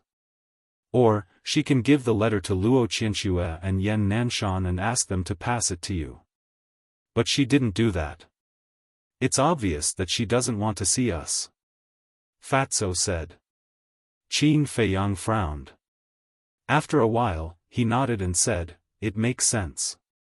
Then he smiled and said, Not bad. You actually see the problem so clearly. Fatso said, Fat Lord thought for a long time before he figured it out.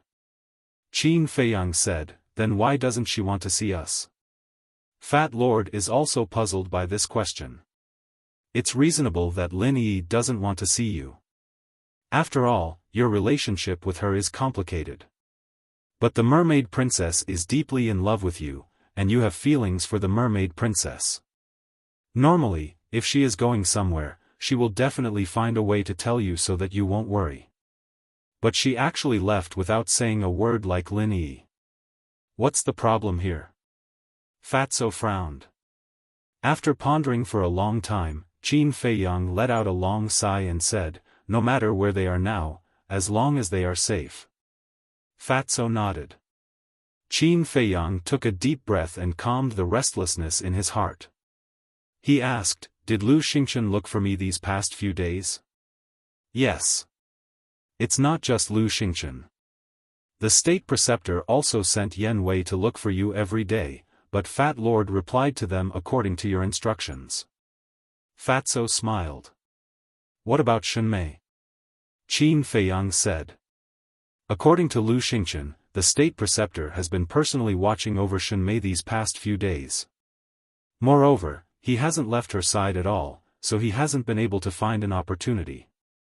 And he looked for you because he wanted you to help him come up with ideas. Fatso said. Watch over them personally. Qin Feiyang was startled. He shook his head and said with a smile, this old guy has learned to be smart this time, but it's useless. Yeah. Until now, he still doesn't know that Shenmei can't threaten us at all. And he has always thought that the person who has been spying on him these past few days is you, but it's actually Lu Xingchen. Fatso sneered. Lu Xingchen has been spying on him all this time? Qin Feiyang was surprised. Fatso nodded. Qin Feiyang pondered and said, in that case, Shenmei is now out of danger. Are you kidding? With the state preceptor personally watching over her, how could he save Shenmei? And I heard from Yan Wei that the state preceptor has been using his divine sense to cover the place where Shenmei is imprisoned. As long as Lu Xingchen enters with a spatial divine item, he will immediately be discovered. Fatso said. Qin Feiyang waved his hand and said with a smile, no, no, no, the state preceptor left just now. What? Fatso was shocked. Qin Feiyang briefly explained what had happened in the pagoda. Fatso was dumbfounded. He had caused such a big commotion the moment he came back. However, this was more like his boss's style. Fatso gave him a thumbs up and gloated, Zhuge Nanhua has an important position in both the Zhuge family and the temple. Now that such a thing has happened, everyone in the Zhuge family must be mad. It's best if one or two of them die from anger. Qin Feiyang smiled faintly, and then said, but why hasn't the seal returned yet? It's been so long, could something have happened? Speak of the devil. Whoosh! The seal rushed into the main hall like lightning and shouted, Boss Qin, something bad has happened. Boss has drunk too much and is acting crazy in the inner city. Acting crazy? What nonsense are you talking about? Isn't boss doing well here? Fatso frowned. The boss it's talking about is not me, but Lei Bao. Qin Feiyang said. Lei Bao? Fatso was stunned, and then there was a trace of disdain in his eyes. He looked at Qin Feiyang and said, don't bother about it. In the few days you were away, it has been causing trouble in the imperial city every day. If you don't let it suffer a little, it won't know how to restrain itself. Don't you like to cause trouble too?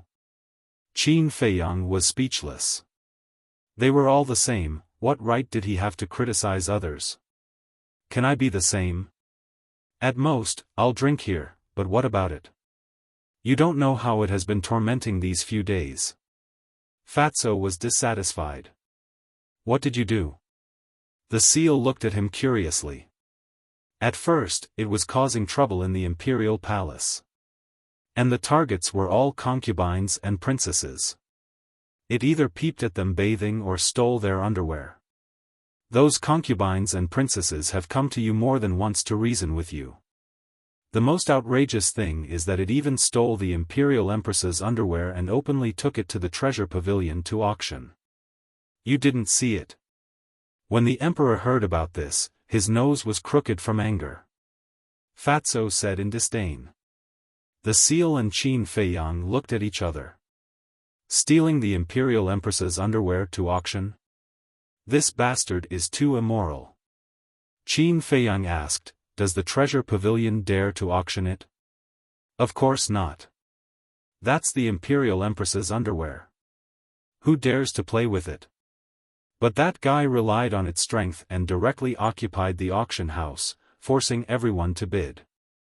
In the end, it was auctioned at a high price of 300 million. Fatso said helplessly. Qin Feiyang's face twitched. 300 million for a piece of underwear? That's crazy. After causing trouble in the Imperial Palace, it went to other major cities to cause trouble. In short, every place it went to would be chaotic because of it. Now, it's notorious. When everyone sees it, they can't wait to skin it. Fatso shook his head. Although he was a bastard in some matters, compared to Lei Bao, he was thousands of miles away. That's not right. It caused so much trouble.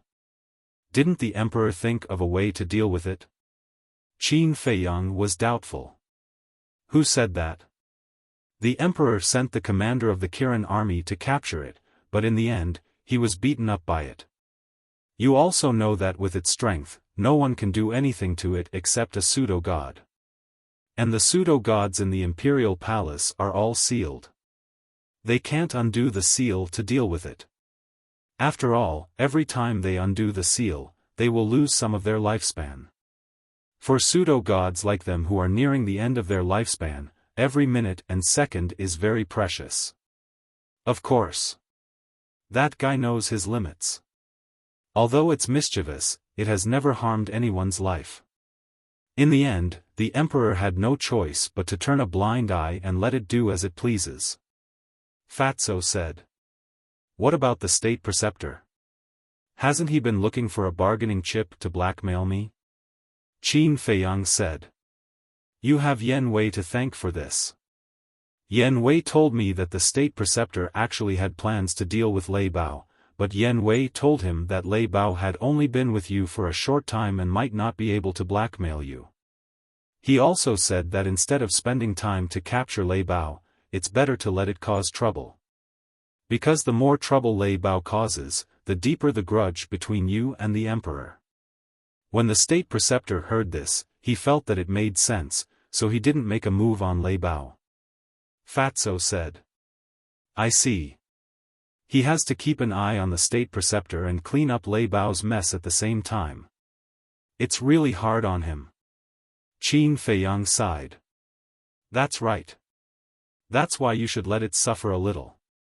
Once it has suffered enough, it will naturally become obedient. Fatso snorted coldly. No, if Shunmei has really been rescued by Lu Xingchen, the state preceptor will definitely look for the next target immediately. Qin Feiyang finished speaking and looked at the seal. Didn't I tell you to come back immediately after throwing Zhuge Nanhua at the plaza? Why did you go look for your boss? I didn't specifically look for him. I saw that there was nothing going on, so I wanted to take a look. In the end, I went to the inner city and saw my boss. The seal said. Qin Feiyang frowned. Then why didn't you bring him back directly? I wanted to too. But he's completely drunk now and won't listen to anyone. The seal said helplessly. Qin Feiyang said angrily, how troublesome, did he go to the Wu Hou government to cause trouble? The seal said carefully, he's currently in a Wu Hou government, I think it's Qian Wu Hou. Qian Wu Hou? Qin Feiyang was stunned. Previously, he killed Qian Wu Hou's biological son, Feng Yun, in the Qian Wu Hou government. Now, Lei Bao went to the Qian Wu Hou government to cause trouble? Was this a coincidence? This is bad. A few days ago, I told him that you have a grudge with Qian Wu Hou. It can't be that he's going to help you deal with Qian Wu Hou, right? Fatso's face changed as he said in surprise. Why can't there be anyone who can stop me from worrying? Qin Feiyang was furious to the extreme, and said in a deep voice, quickly follow me to find him.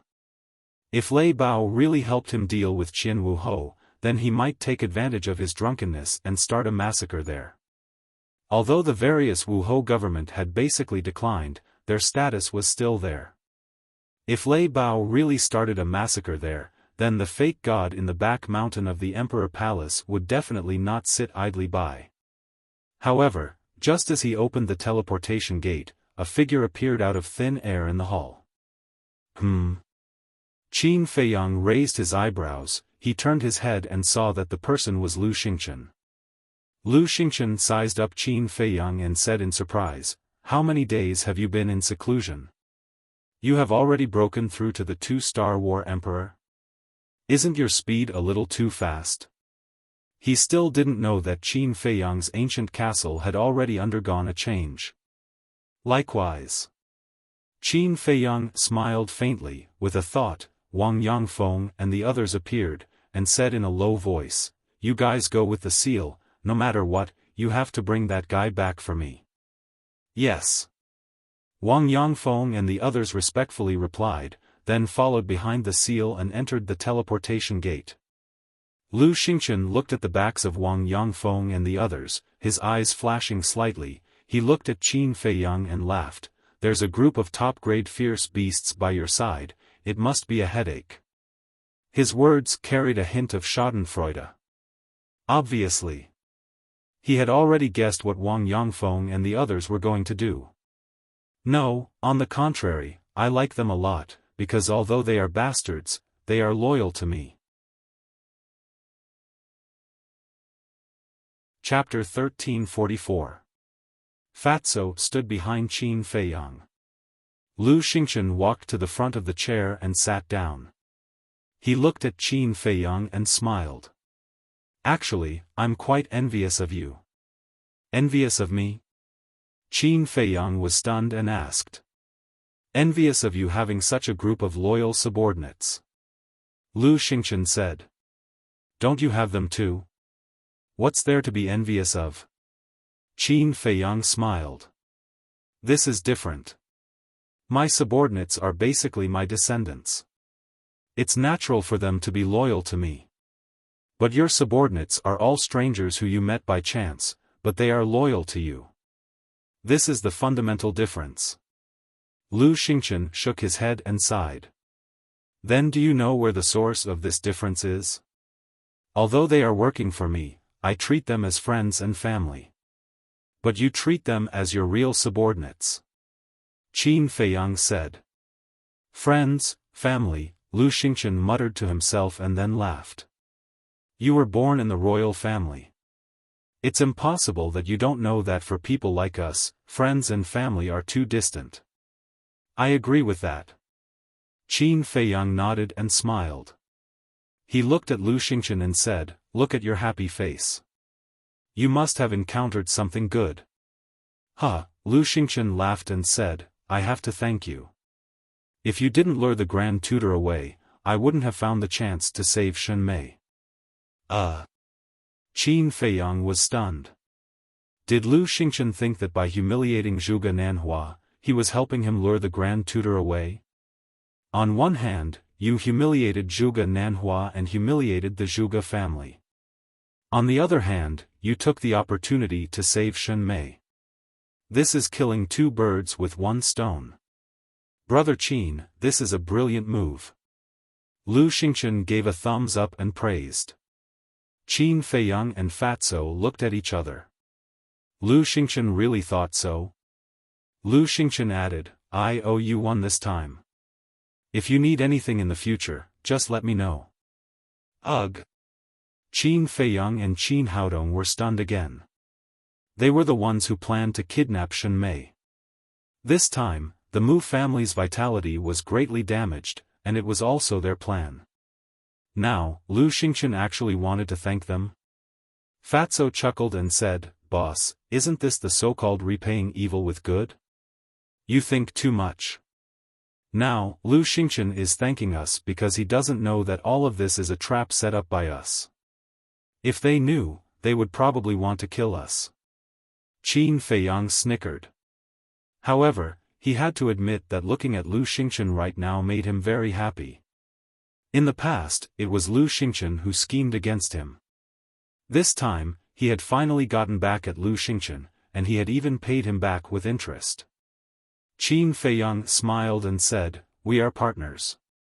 It's only right to help you. Why are you being so polite? You're treating me like an outsider, right?" "Huh," Lu Xingchen laughed happily and said, "It was a wise decision to choose to cooperate with you. Of course. Whether it's you or boss, both of you are as cunning as old foxes. The two of you working together is simply a match made in heaven." Fatso chuckled. But when they heard this, Qin Feiyang and Lu Xingchen's faces couldn't help but darken. Match made in heaven? It seems a bit inappropriate to use this adjective to describe two grown men like them, right? Huh, it's not a good choice of words. It should be said that you're a jackal and a leopard, a perfect match. Fatso snickered. Their faces darkened and their veins bulged. This damn Fatso was getting more and more ridiculous. The Imperial Preceptor has arrived.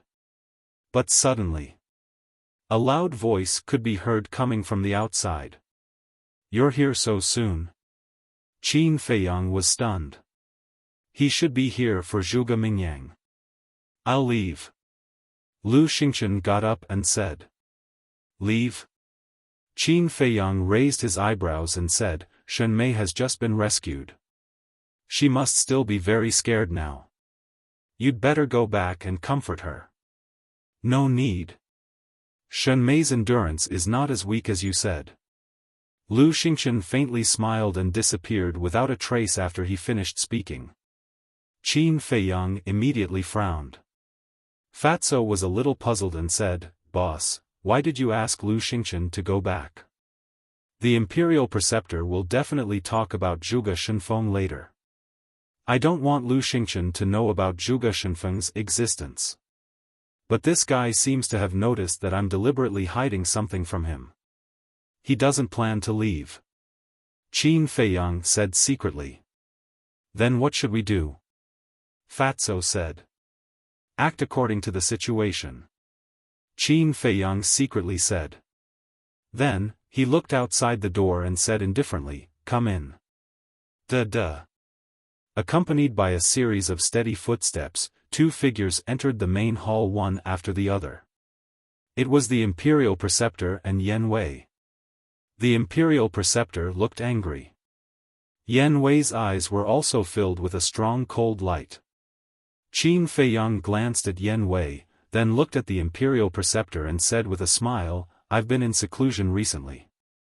Something happened and I can't get up to greet the Imperial Preceptor. I hope the Imperial Preceptor can forgive me." "Something happened?"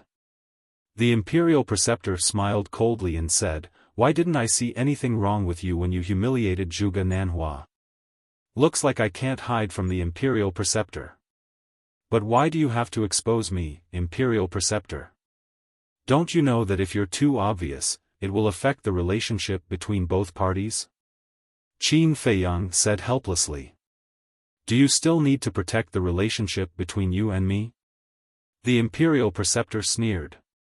Qin Feiyang said calmly, "Since the Imperial Preceptor has said so, I won't stand on ceremony. If the Imperial Preceptor is here for Zhuge Nanhua, please leave." "What's with your attitude?" Yan Wei shouted.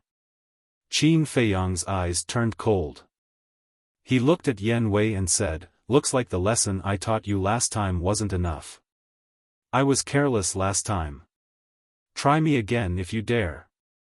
Yan Wei stared at him, unwilling to be outdone. "Huh," Qin Feiyang laughed. His eyes were filled with murderous intent. He said word by word, "Are you provoking me?" Yan Wei said. "Shut up." The Imperial Preceptor shouted. "Sir," Yan Wei wanted to say something, but the Imperial Preceptor's face darkened. He said, I'll say it one last time. Without my order, don't say anything. Yes. Yan Wei's eyes trembled. He replied respectfully and went silent. However, when he looked at Qin Feiyang, his eyes were even colder than before. The imperial preceptor raised his head and looked at Qin Feiyang. He said, I'm not here for Zhuge Nanhua. He knew. Since it had happened, it was useless to say anything more. The reason for that was because it was impossible for Qin Feiyang to apologize to him for this matter. Furthermore, it was impossible for him to compensate Zhuge Nanhua for his mental loss.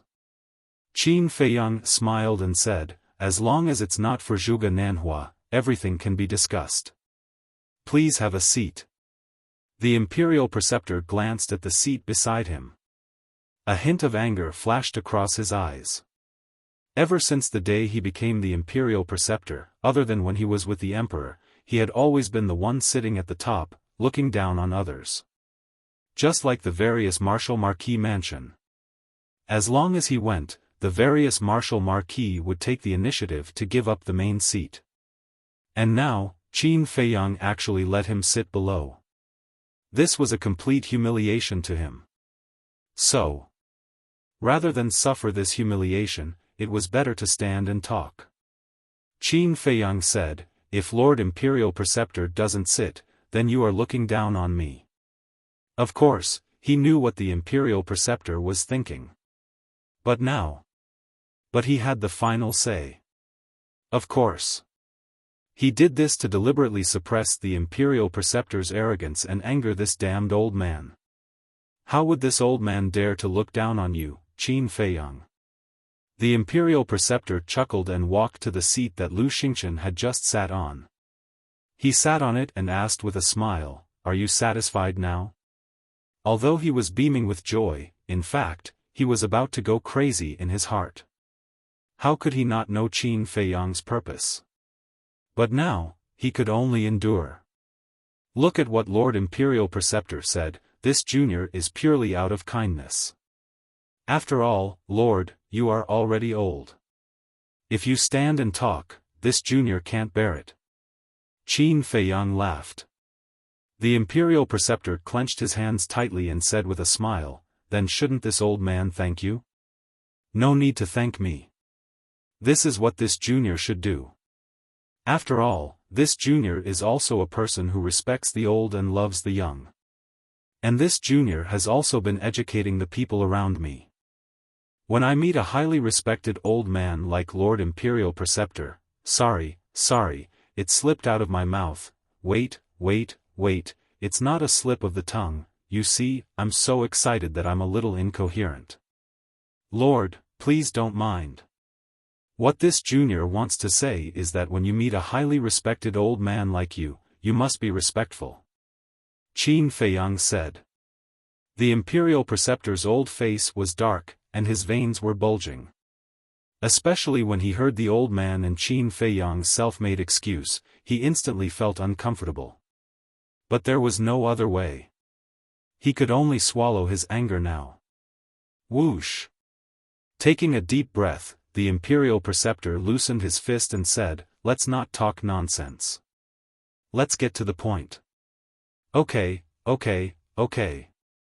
Please go ahead. Qin Feiyang nodded repeatedly. The Imperial Preceptor said in a deep voice, how can I remove Zhuge Mingyang's slave seal? And release Zhuge Shenfeng? Zhuge Shenfeng? Inside the spatial divine item.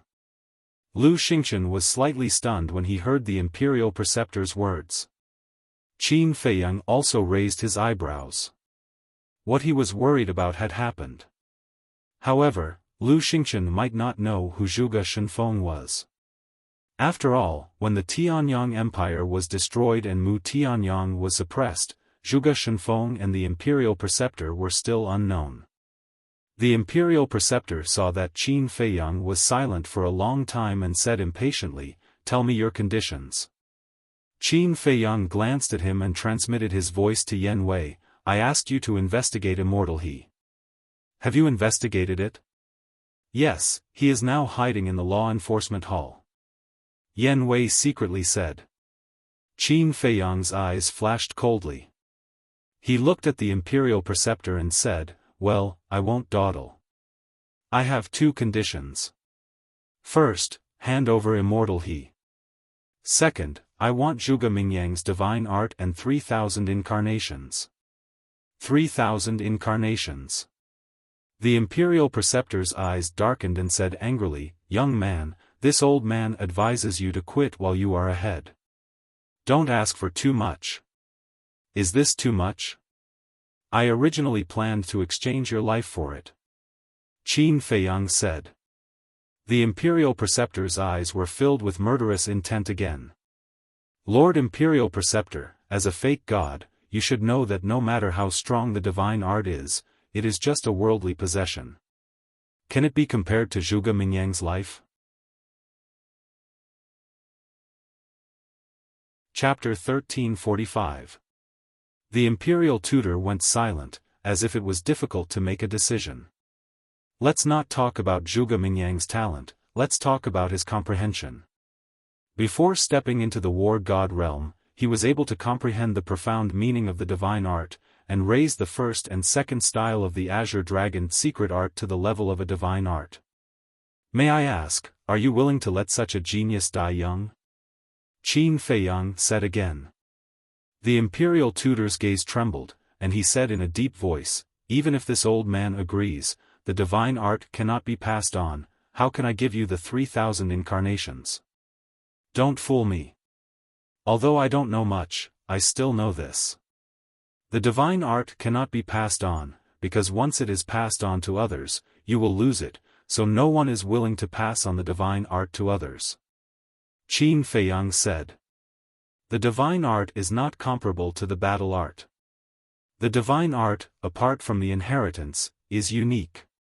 It means that only one person can have it. Take the 3,000 incarnations for example. If today, Zhuge Mingyang gave him the 3,000 incarnations, then Zhuge Mingyang himself would lose the 3,000 incarnations.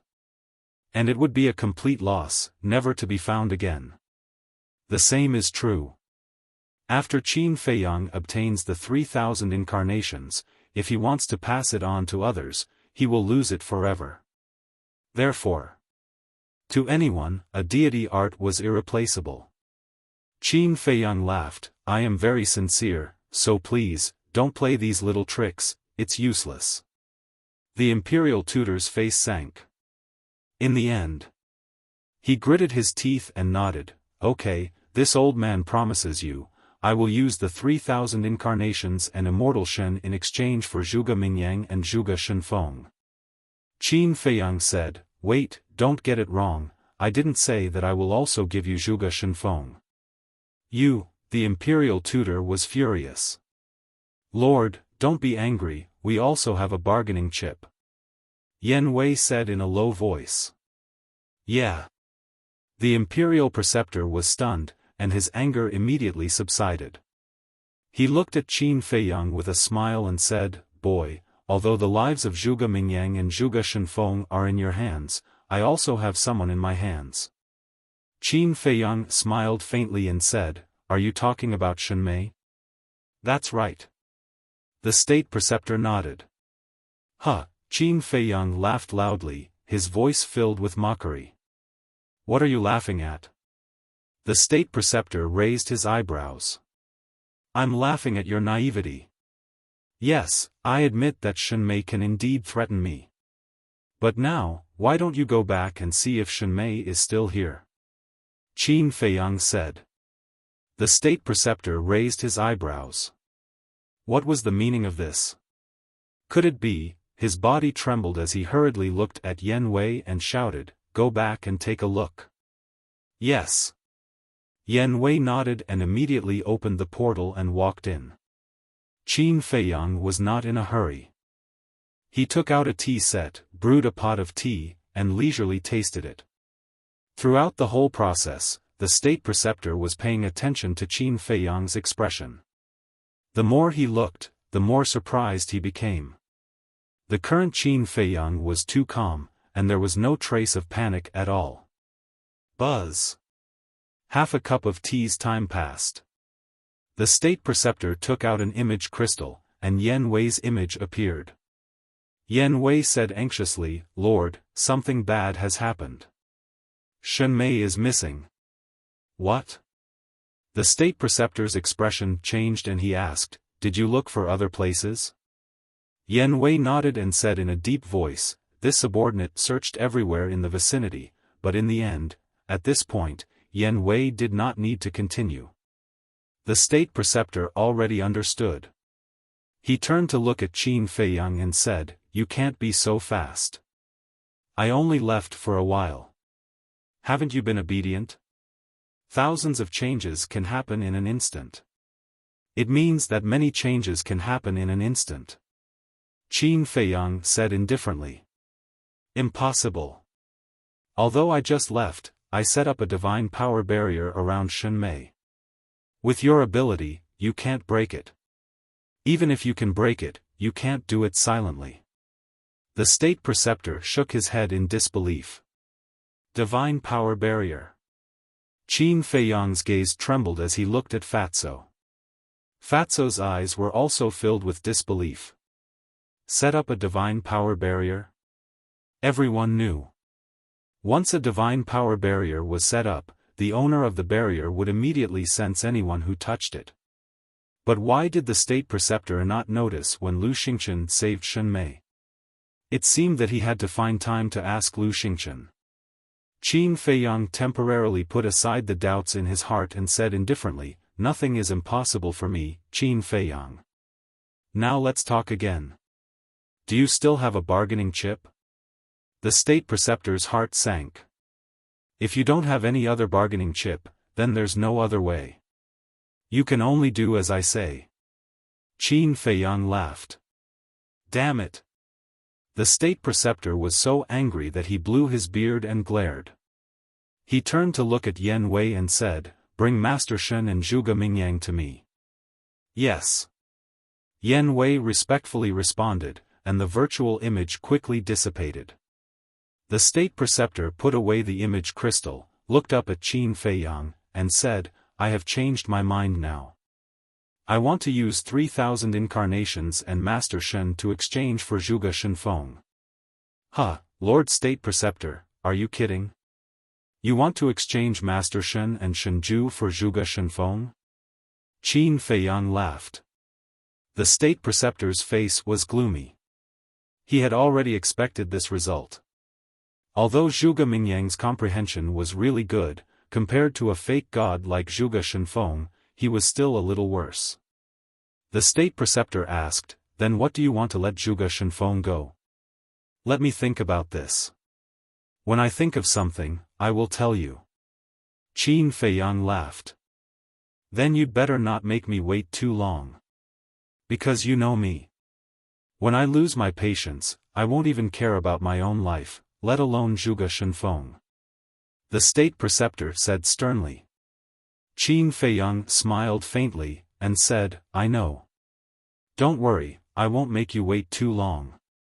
But now I am really curious. What kind of face is hiding under your skin?" The state preceptor's pupils contracted. It seemed that this little bastard already knew his true identity. Whoosh! Soon, Yan Wei, Zhuge Mingyang, and Master Shen appeared in the main hall out of thin air. When he saw Qin Feiyang, Zhuge Mingyang's eyes suddenly flashed with shocking killing intent. But Master Shen's face was full of horror. However, when he thought of the state preceptor's background, he was full of confidence again. He looked at Qin Feiyang and sneered, "I didn't expect that we would meet again after so long."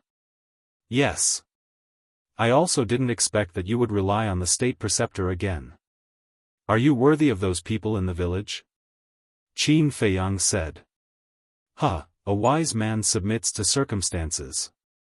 The state preceptor is a dignified fake god. He is powerful and has a high position. If I don't rely on him, should I rely on you? Do you have this qualification?" Master Shen laughed disdainfully. He didn't know that the state preceptor had sold him out. He was showing off his power. The state preceptor coldly glanced at Master Shen, looked at Qin Feiyang and said, I have brought him here. You can deal with him as you wish. Deal with him? Zhuge Mingyang and Master Shen were stunned. What was the state preceptor talking about? Who was he going to deal with? Suddenly, Zhuge Mingyang seemed to think of something and glanced at Master Shen. The people present, except for them, were only Qin Feiyang and Fatso. But he could imagine that it was certainly not Qin Feiyang and Fatso. Then, only their side was left. Yan Wei was certainly not, after all, it was Yan Wei who brought them here. The state preceptor was naturally even more impossible. So now, only he and Master Shen were left. Although he didn't know what was going on, Zhuge Mingyang believed that the person the state preceptor was talking about was certainly not him. Then only Master Shen was left. In other words, the person who was going to be dealt with was Master Shen. Master Shen quickly realized this problem. He looked at the state preceptor in panic and carefully asked, Your Excellency State Preceptor, who was the person you were going to deal with? You.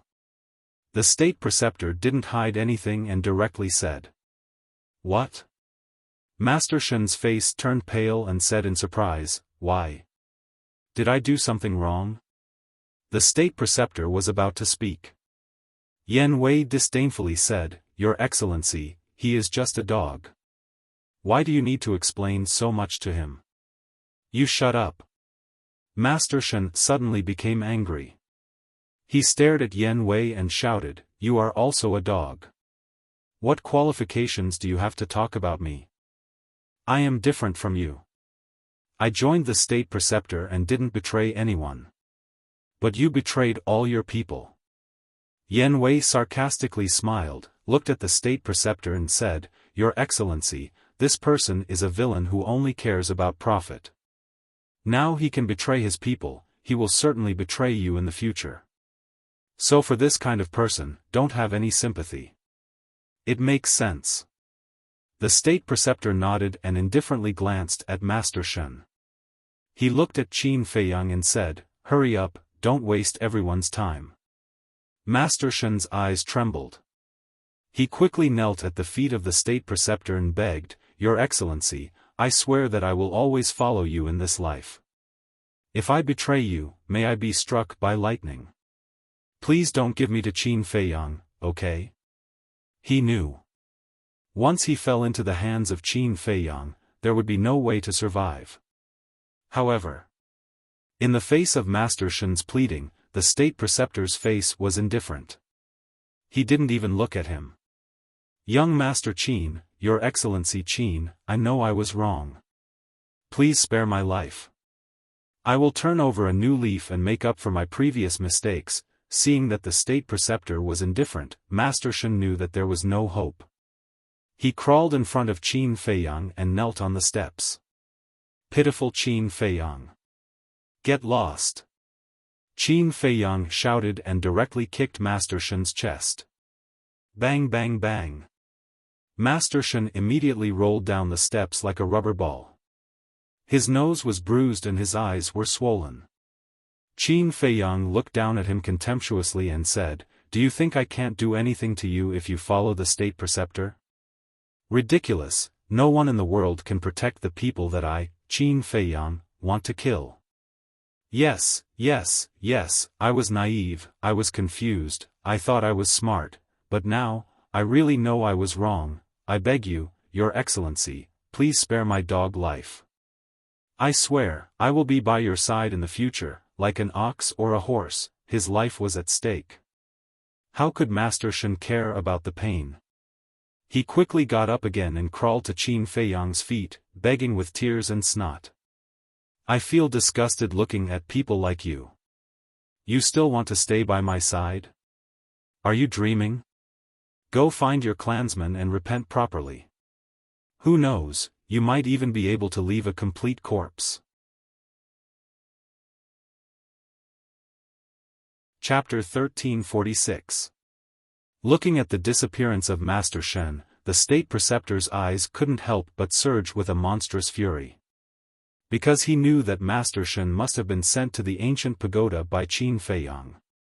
The ancient pagoda and everything in it originally belonged to him, but now it became Qin Feiyang's reliance to deal with him. How hateful!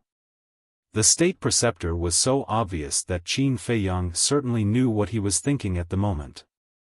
With a smile, he said, "Next, please hand over the 3,000 incarnations." "What? Hand over the 3,000 incarnations?" Zhuge Mingyang's expression changed. He turned to look at the state preceptor and said, "What's going on? Give him the 3,000 incarnations." The state preceptor said expressionlessly, trying to control the anger in his heart. Ancestor, Zhuge Mingyang was very anxious. The 3,000 incarnations were his strongest means, and the only chance to compete with Qin Feiyang. Now he was asked to give the 3,000 incarnations to Qin Feiyang. He couldn't accept it. Once he lost the 3,000 incarnations, he would have no confidence to fight with Qin Feiyang in the future. The state preceptor suddenly turned to stare at Zhuge Mingyang and roared in exasperation, "Do you think I want to give him the 3,000 incarnations? But this is the only condition for Qin Feiyang to lift the slave seal. If you don't want to lift the slave seal, you can refuse to hand over the 3,000 incarnations." Zhuge Mingyang's eyes trembled. It turned out that the 3,000 incarnations were used to exchange for lifting the slave seal. He closed his eyes in pain. He didn't expect that he, Zhuge Mingyang, would be reduced to such a situation. He was pressed to the ground without any resistance. The state preceptor sighed, "Child, I know you are unwilling, but you have to remember that where there is life, there is hope." "Where there is life, there is hope," Zhuge Mingyang murmured. "Yes. Only by staying alive would there be hope for revenge." He opened his eyes and looked at Imperial Advisor before he raised his head to look at Qin Feiyang. He laughed and said, "It's just a divine art, what's the harm in giving it to you?" Boom! His body shuddered as a golden seal flew out from the top of his head. It was emitting an obscure aura with an oppressive aura. The seal was rectangular in shape. It was about 2 fingers wide and 1 finger long. It was entirely pure gold and surrounded by divine light. There were 4 words attached to it, 3,000 clones. That was right. This was the divine talisman of the 3,000 incarnations. Qin Feiyang's eyes sparkled. Puff! As soon as the divine talisman appeared, Zhuge Mingyang spat out a mouthful of blood, his face pale. This meant that he had completely lost this divine art. Whoosh! Following closely. Zhuge Mingyang waved his hand, and the divine talisman turned into a waterfall and flew into Qin Feiyang's head. Immediately, a huge amount of information flowed into Qin Feiyang's mind. Zhuge Mingyang said in a low voice, "I've given you the 3,000 incarnations. Help me remove the slave seal." Although he had given the 3,000 incarnations to Qin Feiyang without hesitation, he was actually very unwilling. He was about to go crazy. "Don't worry. I need to verify it." Qin Feiyang laughed and closed his eyes to feel it carefully. Time passed by. About half an hour later, Qin Feiyang finally opened his eyes. He didn't say a single word of nonsense, and directly removed the slave seal. "Although you've obtained the 3,000 incarnations, you still have a long way to go. I won't let you continue to be so arrogant." Zhuge Mingyang glared at Qin Feiyang with resentment, opened the portal and turned to leave. "You're welcome to come again next time," Qin Feiyang said with a smile. Zhuge Mingyang's body stiffened and his eyes burned with anger. "Come again next time? To give you the divine art? That's too much." Seeing that the situation was not good, the Imperial Preceptor quickly turned around and dragged Zhuge Mingyang into the portal and said, "He's deliberately provoking you. Don't be fooled. There's still a long way to go. Let's wait and see." Yan Wei glanced at Qin Feiyang and followed him into the portal. The three of them soon disappeared. Fatso laughed secretly. This old yen is really good at acting. If I didn't know him well, I would definitely think that he has turned the act into reality and joined the Imperial Preceptor. After all, the older the ginger, the spicier it is. You have to learn from him. Qin Feiyang said with a smile. Fatso was not convinced. Swish. At this moment, Lu Xingqian appeared, shook his head and sighed. I've been wondering why Brother Qin didn't kill Zhuge Mingyang back then. So it's because of the 3,000 incarnations. Qin Feiyang said with a smile, Zhuge Mingyang is a treasure in the Imperial Preceptor's eyes, but in my eyes, he's just a clown. It doesn't matter whether I kill him or not. The #1 prodigy of the Imperial capital was actually called a clown by you? Brother Qin's vision and breadth of mind are indeed incomparable to ordinary people. But, I agree. Compared to the value of the 3,000 incarnations, Zhuge Mingyang's life is really nothing. Lu Xingqian said with a smile. If Zhuge Mingyang were to hear their conversation, he would probably be so angry that he would vomit blood on the spot. Qin Feiyang smiled faintly and asked, is there anything else? Lu Xingqian nodded and said, there is a small matter that puzzles me. I heard you mention Zhuge Shenfeng just now. Who is this person? As expected. Qin Feiyang secretly sneered and said, go and investigate yourself. Anyway, you already know the name Zhuge Shenfeng. It's not difficult to investigate. Wouldn't it be faster if you just tell me directly? Lu Xingqian frowned.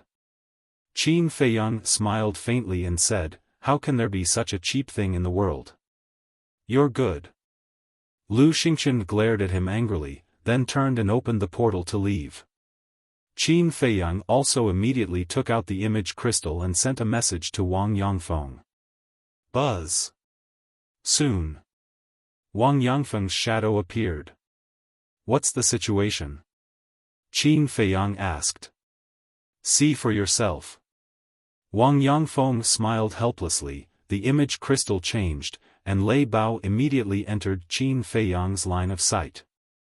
At this moment, Lei Bao was blocking the door of Qianwu Marquis. Moreover, it was holding a wine jar the size of a wash basin in its arms. As it drank, it cursed at the people inside. Marquis Qianwu was standing in front of the door, his face extremely ugly. As for Wang Yishan and the rest, they were squatting beside Lei Bao, trying their best to persuade him. But Lei Bao was already drunk to the point of being a complete mess, and couldn't listen at all. Lei Bao gulped down a few mouthfuls, looked at Marquis Qianwu provocatively, and said, surnamed Feng, you are a martial marquis, why are you so timid? You're just like a turtle, hurry up, don't waste my time, come and fight with me for 300 rounds. Bastard! Marquis Qianwu was unable to restrain his anger. He raised his head to look at Qin Feiyang's shadow, and roared, aren't you going to control it, and let it continue to mess around like this? Boss Qin. Lei Bao also noticed Qin Feiyang, burped, and laughed. Boss Qin, Fatso told this emperor that this guy surnamed Feng is not a good person. As long as you say the word, this emperor will immediately flatten this turtle's lair. Son of a bitch. Qin Feiyang's face twitched. This fellow was the first person who dared to call a marquis a son of a bitch in public. Seal anxiously transmitted to him from the side, Big brother, stop messing around, Boss Qin will be angry. Lei Bao said unhappily, this emperor is helping Boss Qin fight for justice, what is he angry about? He should be thanking this emperor. Seal was helpless. This thing, wine, was really harmful. Lei Bao's body swayed, he stood up and looked at Marquis Qianwu, and said, damn old man, do you dare to accept the challenge? If you don't dare, then hurry up and admit that you're a son of a bitch. Preposterous, preposterous. I must report this matter to His Majesty. Marquis Qianwu was so angry that his face turned black, and his body trembled. It's useless even if you report it to old Prince Tian. Lei Bao laughed disdainfully, his terrifying might exploding out as he pounced towards Marquis Qianwu. Boom! The gate of the Marquis's mansion instantly collapsed. Marquis Qianwu, as well as the guards beside him, were in a complete mess, and a large number of them fell down. Such a big Marquis's mansion, actually no one dares to accept the challenge. This emperor is really disappointed. It's not fun, this emperor will go to the Zhuge family. Lei Bao shook his head, swayed his body, and soared into the sky. What? He still wants to go to the Zhuge family? Wang Yangfeng and the rest had a change of expression. Marquis Qianwu was also tongue-tied. The 100 marquis families that had been passed down had almost all declined, and were not as good as before, except for the Zhuge family. Although the Zhuge family, compared to its peak, had declined quite a bit, but currently, it was recognized as the strongest marquis mansion. Among them, there were super experts like Zhuge Nanhua. Was this Lei Bao really not afraid of death? But thinking about it carefully, it even dared to cause trouble in the imperial palace, so it didn't seem to be a big deal to cause trouble in the Zhuge family. Wang Yangfeng looked at Lei Bao, who was staggering and on the verge of collapse, and frowned. Young master, what do we do now? Qin Feiyang's eyes flickered, and said, let it go. What? Wang Yangfeng was stunned. What did this mean? Previously, he had asked them to stop Lei Bao, but now he was supporting Lei Bao? I might reach the Zhuge family before you all, hurry back. After Qin Feiyang finished speaking, the faint image quickly disappeared. Wang Yangfeng kept the image crystal and looked at Wang Yishan and the rest helplessly, and could only follow behind Lei Bao and fly back to the Zhuge family. In the main hall, Fatso looked at Qin Feiyang in confusion and asked, Boss, what do you mean? Are you going to start a war? It's still too early to start a war. I just want to use Lei Bao to test the Zhuge family's strength. Qin Feiyang said. I see. Fatso was enlightened.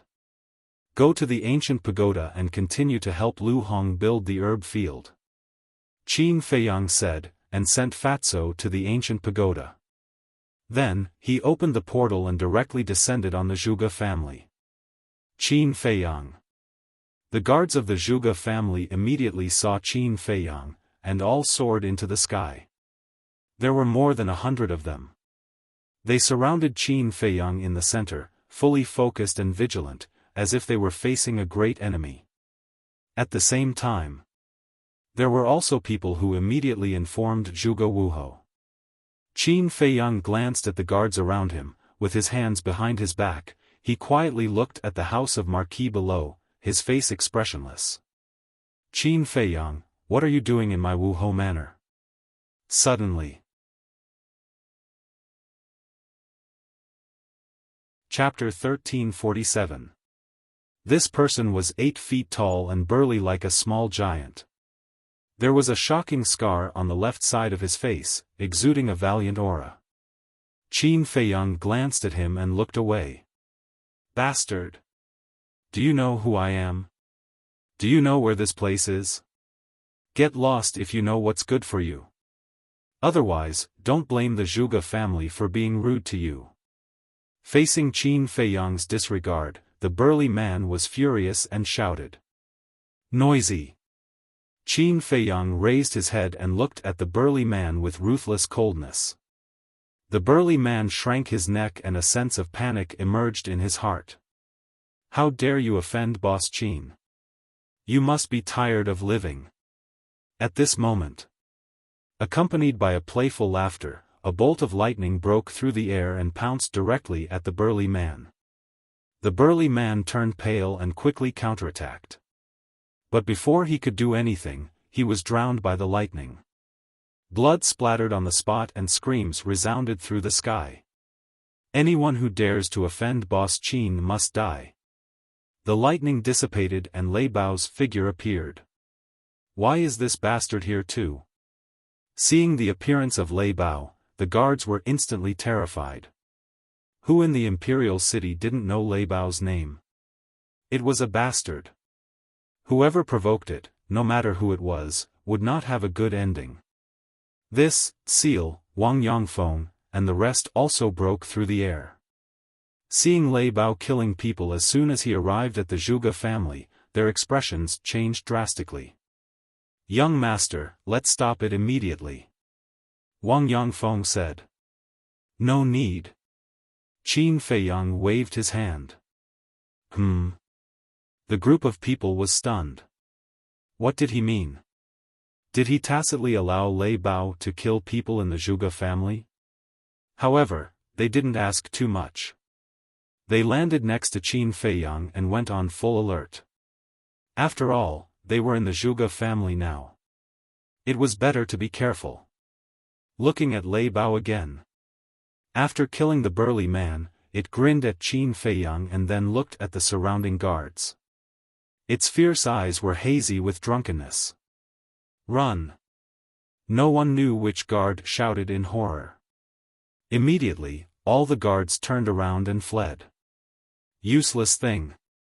But at this moment, a hoarse voice sounded. Although his voice was hoarse, it was full of energy. Following closely, a violet-clothed old man flashed out from the Marquis estate. He was about 1.8 meters tall. Although he was old, his body was very robust.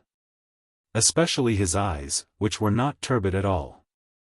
They were sharp, spirited, and sparkling. The moment the old man appeared, the guards immediately stopped in their tracks, their faces filled with shame. Wang Yongfeng's eyes narrowed as he sent a voice transmission, "Young master, who is he?" Qin Feiyang said, "He is the current Zhuge Wuho. From your tone, you seem to be afraid of him."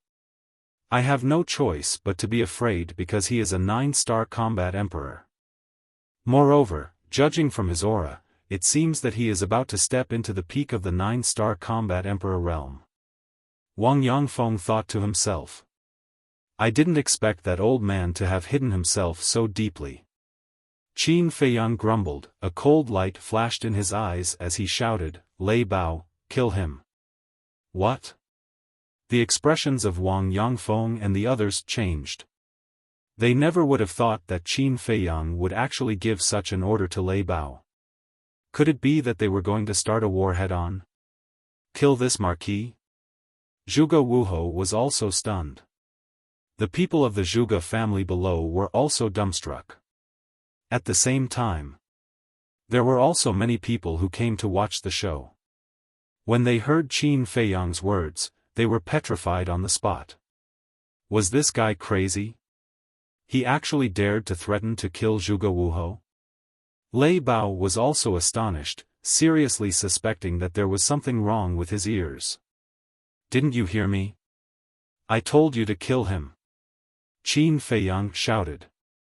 Lei Bao immediately quivered, and his drunken head instantly sobered up.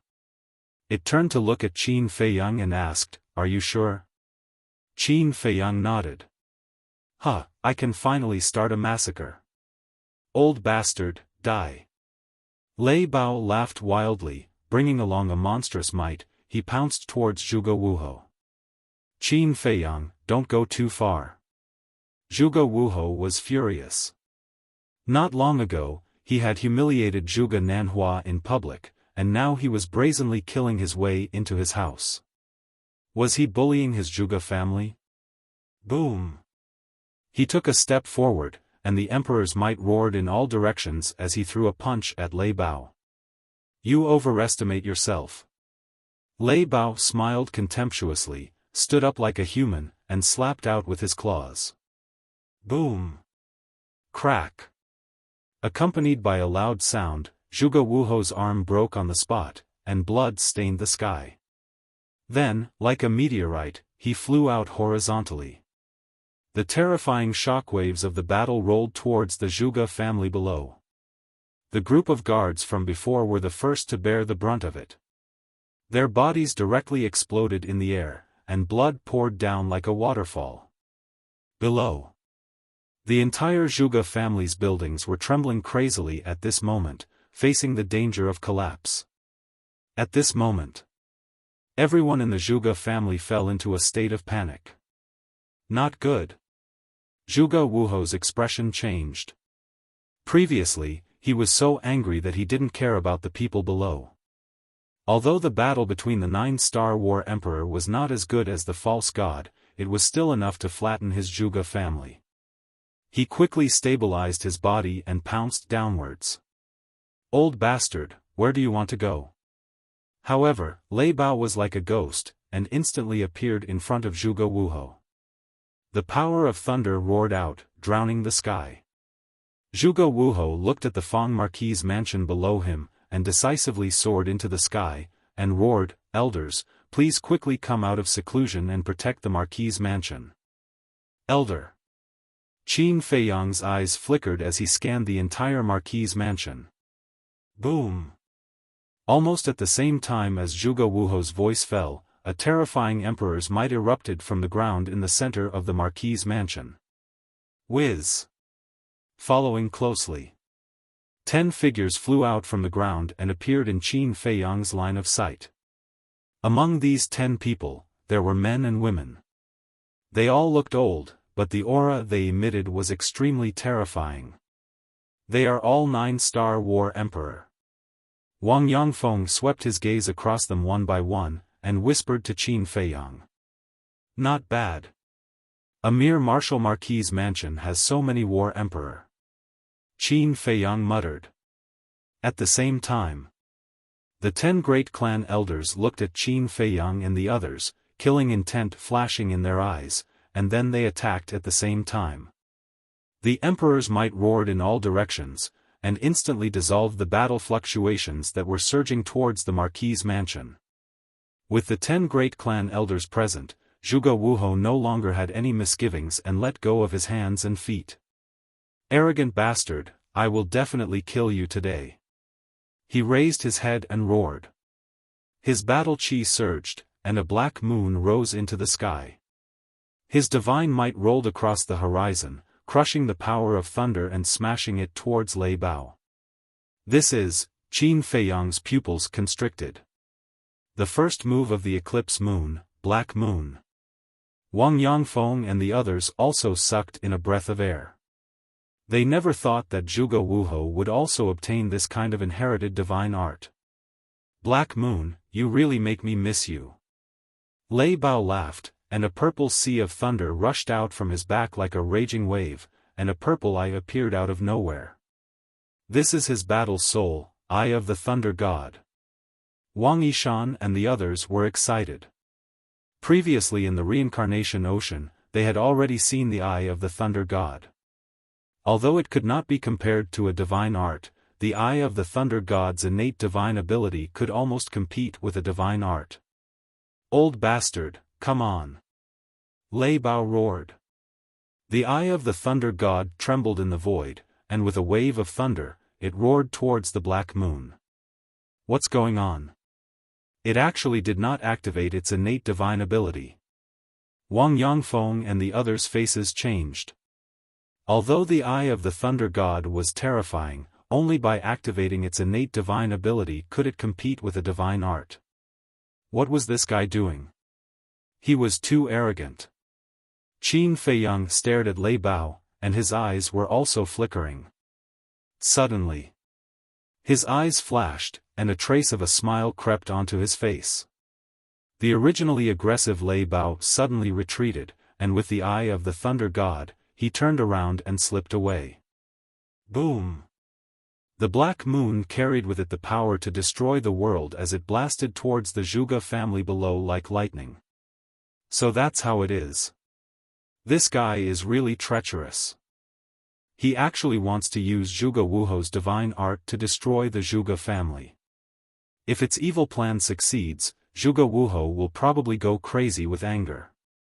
Wang Yangfeng and the others suddenly understood, and there was a trace of a smile in their eyes.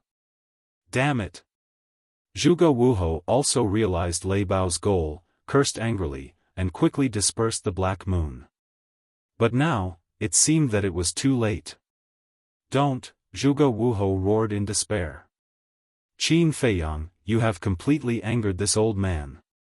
All of a sudden, An angry roar exploded, and the imperial tutor appeared out of thin air. Qin Feiyang's expression changed, and he sent a sound transmission, "Lei Bao, come back quickly."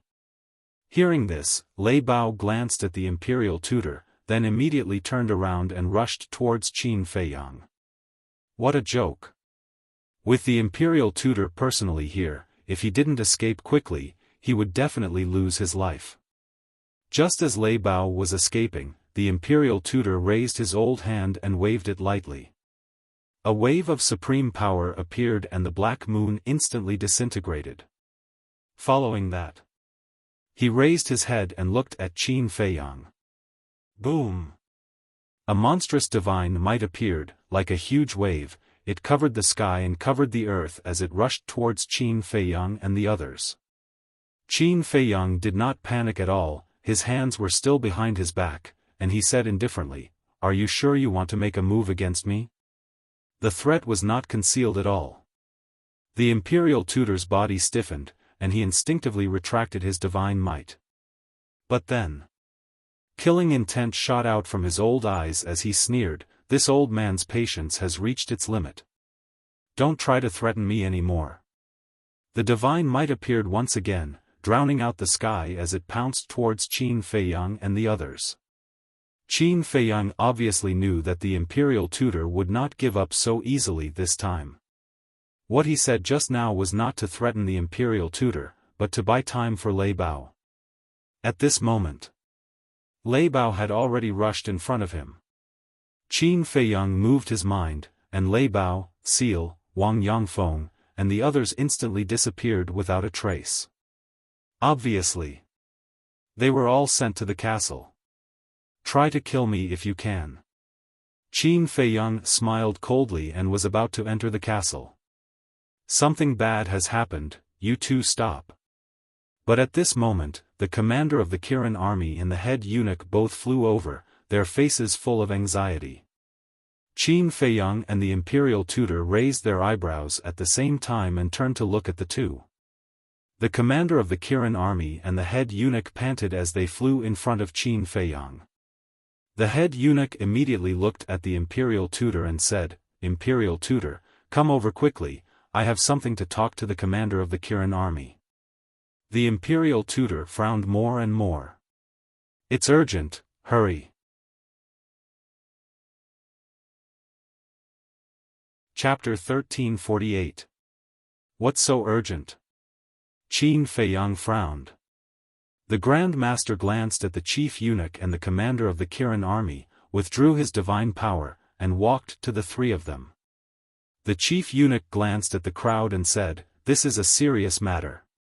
When you hear it later, please try not to react too much to avoid causing panic." "Say it," the Grand Master said impatiently. The chief eunuch said, "His Majesty was assassinated." "What?" The Grand Master was shocked. Qin Feiyang's face also changed. How could this be? The emperor lived in the imperial palace. How could he be assassinated? The Grand Master grabbed the chief eunuch's clothes and shouted, "Tell me, what happened?" "Grand Master, please calm down." The commander of the Kirin army hurriedly grabbed the Grand Master's arm and said. The Grand Master said sternly, "How can I calm down after such a thing happened? It's because this matter is too important that you have to calm down. Think about it, if the world knew that His Majesty was assassinated, how big of a storm would it cause?" The commander of the Kirin army said in a deep voice. The Grand Master glanced at the commander of the Kirin army, let go of the chief eunuch, and said, "Where was he assassinated?" "The Imperial Study Room." The chief eunuch. The Grand Master immediately opened a portal and strode in. The chief eunuch followed closely behind him. "You come with me too." The commander of the Kirin army said to Qin Feiyang and followed him into the portal. Qin Feiyang's eyes flickered. But in the end, he followed. What's going on? Look at how anxious they are. Could it be that something big has happened in the imperial palace? The crowd below was surprised. The Imperial Study Room. At this moment, the security here was no different from usual. The door was closed. 2 eunuchs and a maid stood outside respectfully. It seemed that they didn't know that the emperor was assassinated. Inside the room, Qin Feiyang and the other 3 appeared one after another. A strong smell of blood immediately assailed their nostrils. The 4 of them quickly scanned their surroundings, only to see that there was no one in the huge imperial study except for the rows of bookshelves and desks. But there was blood everywhere on the ground. And it was fresh blood. Seeing this, the Grand Master's face darkened. He turned to the 2 commanders of the Kirin army and asked, "Where is His Majesty? Even if he was killed, his corpse should still be here. There are no bodies." The chief eunuch shook his head. How is this possible? The imperial advisor was furious. There's really no corpse. The main eunuch conduit. Aren't you always by His Majesty's side? What's going on? The imperial tutor lowered his voice and asked. Yesterday morning, Your Majesty said that you wanted to come to the imperial study to read, so I accompanied Your Majesty to the imperial study. But before entering the imperial study, His Majesty asked me to wait outside. Your Majesty's orders, I naturally do not dare to disobey. I can only stand guard outside. This defense lasted for an entire day and night. The main eunuch conduit.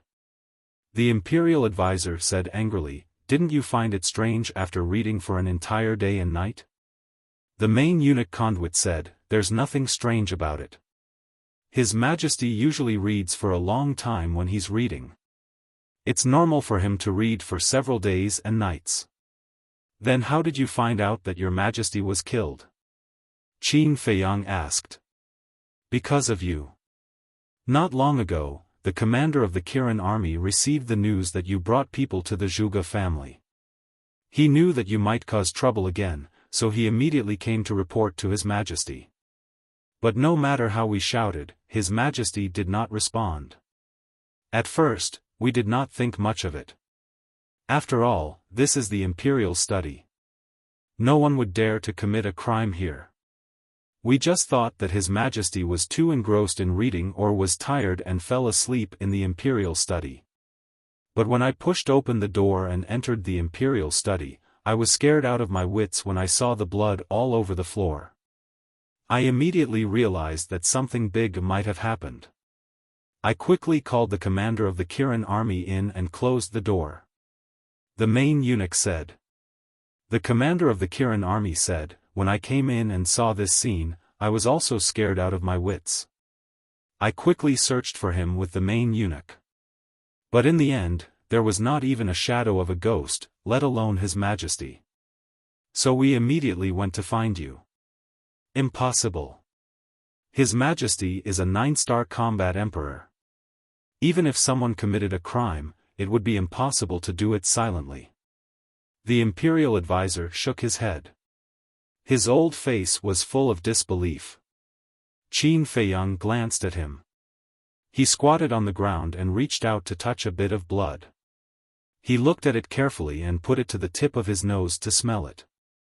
He frowned slightly. "Did you find something?" The commander of the Kirin army asked. Qin Feiyang said, "From the analysis of this blood, the emperor was killed no more than 2 hours ago." The imperial advisor heard this and turned to the main eunuch. He said, "You were outside at that time. Didn't you hear anything?" "No."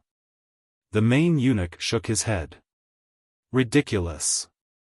With His Majesty's strength, no one except a false god like me could kill him without anyone noticing.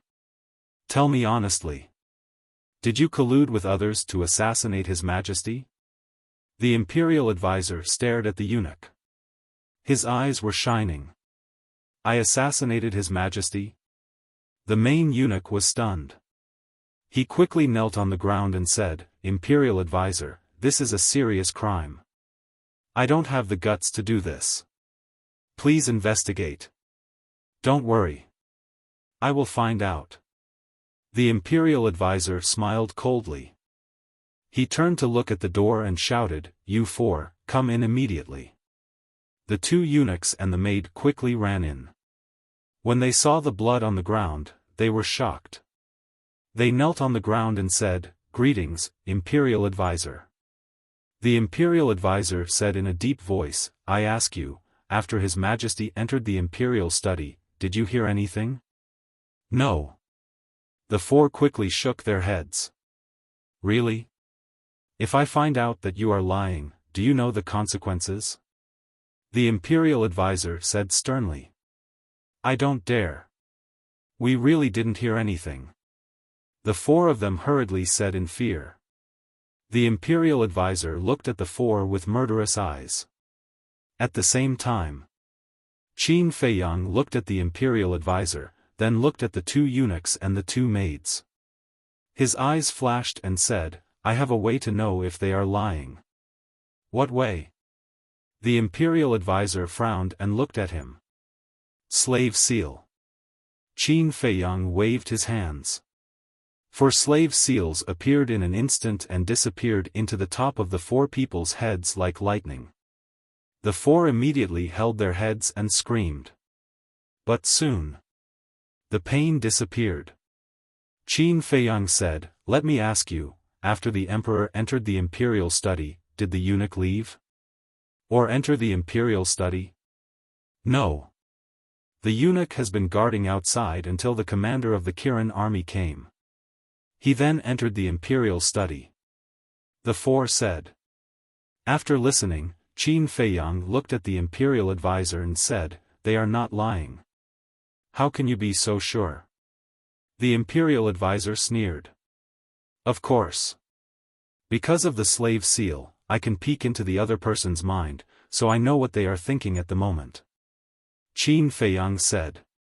"These four people are just ordinary people. Naturally, their minds are not as good as the Zhuge family and the Mu family." So when he asked, the four people's minds came up with the truest thoughts. The Imperial Advisor's pupils shrank. Suddenly, the Imperial Advisor waved his hand and the power of the pseudo-god emerged and rushed toward the two eunuchs and the two maids. Before the four people could react, blood splashed on the spot. Seeing this, the eunuch's eyes were full of fear. The commander of the Kirin army was also afraid. Qin Feiyang was not afraid at all. He raised his eyebrows and said, "Why did you kill them? They are not fools. When they saw the blood here, they must have thought that His Majesty had an accident. If they spread the news, wouldn't the empire be in chaos?" The Imperial Advisor said indifferently. "As long as the Imperial Advisor says a word, do you think they will dare to talk nonsense?" Qin Feiyang sneered. "What do you mean? Did I kill the wrong people? Or are you saying that you want to meddle in the affairs of a few ants that this nation teacher is killing?" Qin Feiyang, "I suddenly realized that this matter should have something to do with you," the Imperial Advisor said with a sinister smile. Qin Feiyang immediately frowned.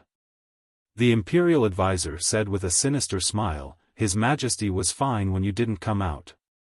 But as soon as you came out, His Majesty was killed.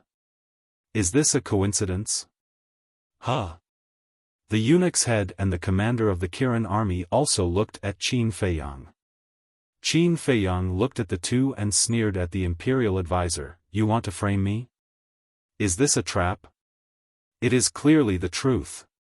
Because in the entire great Qin Empire, other than me, only you have the ability to kill His Majesty silently," the Imperial Advisor said with murderous intent in his eyes. "Then tell me, what kind of ability do I have?" Qin Feiyang said. "The ancient castle. You could have used the castle to sneak into the royal study without anyone noticing. Then, you could have caught the emperor off guard and brought him into the castle. Then, you could have gotten your subordinates to kill him," the Imperial Advisor said. "If you want to condemn someone, you can always find a pretext," Qin Feiyang said calmly. "You want to condemn someone?" The Imperial Advisor sneered, who in the Empire doesn't know that you hate His Majesty to the core because of what happened back then? Qin Feiyang said, even if I have the motive, I don't have the time to do it. Because I went to look for Zhuge Nanhua as soon as I came out of seclusion. This is only your side of the story. Who knows if you went to look for His Majesty before you went to look for Zhuge Nanhua? Besides, even if you didn't go, aren't you an accomplice? The imperial advisor said. Which accomplice? Qin Feiyang said. That fake god who secretly attacked me in the first district. Don't tell me that you have already forgotten. The imperial advisor sneered. It seems like you are certain that I killed His Majesty. Qin Feiyang said. Who else could it be other than you? Stop quibbling. Tell me, where is His Majesty now? Is he dead or not? The imperial advisor shouted. The chief eunuch and the commander of the Kirin army also gradually moved closer to the imperial advisor. Obviously, they also suspected Qin Feiyang. Qin Feiyang looked at the two commanders of the Kirin army and said, don't tell me you really believe it. What the imperial advisor said is not without reason. The chief eunuch said in a deep voice.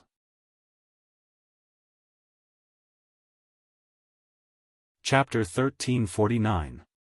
Ignorance is terrible. Qin Feiyang shook his head and sighed. He looked at the state preceptor and said, I have a motive to kill, and so do you. I have the ability, and so do you. Since you suspect me, I have a reason to suspect you. You are a thief pretending to be a thief. The state preceptor said angrily. Qin Feiyang said, can I say that you are also a thief pretending to be a thief? Don't talk nonsense. The state preceptor shouted. His eyes were full of killing intent. Qin Feiyang's gaze turned cold as he shouted, you better put away your killing intent right now. The state preceptor said, I advise you not to challenge my patience. That's what I should say. If you don't want those shameful things to be exposed, you better behave yourself. Don't bite people like a mad dog.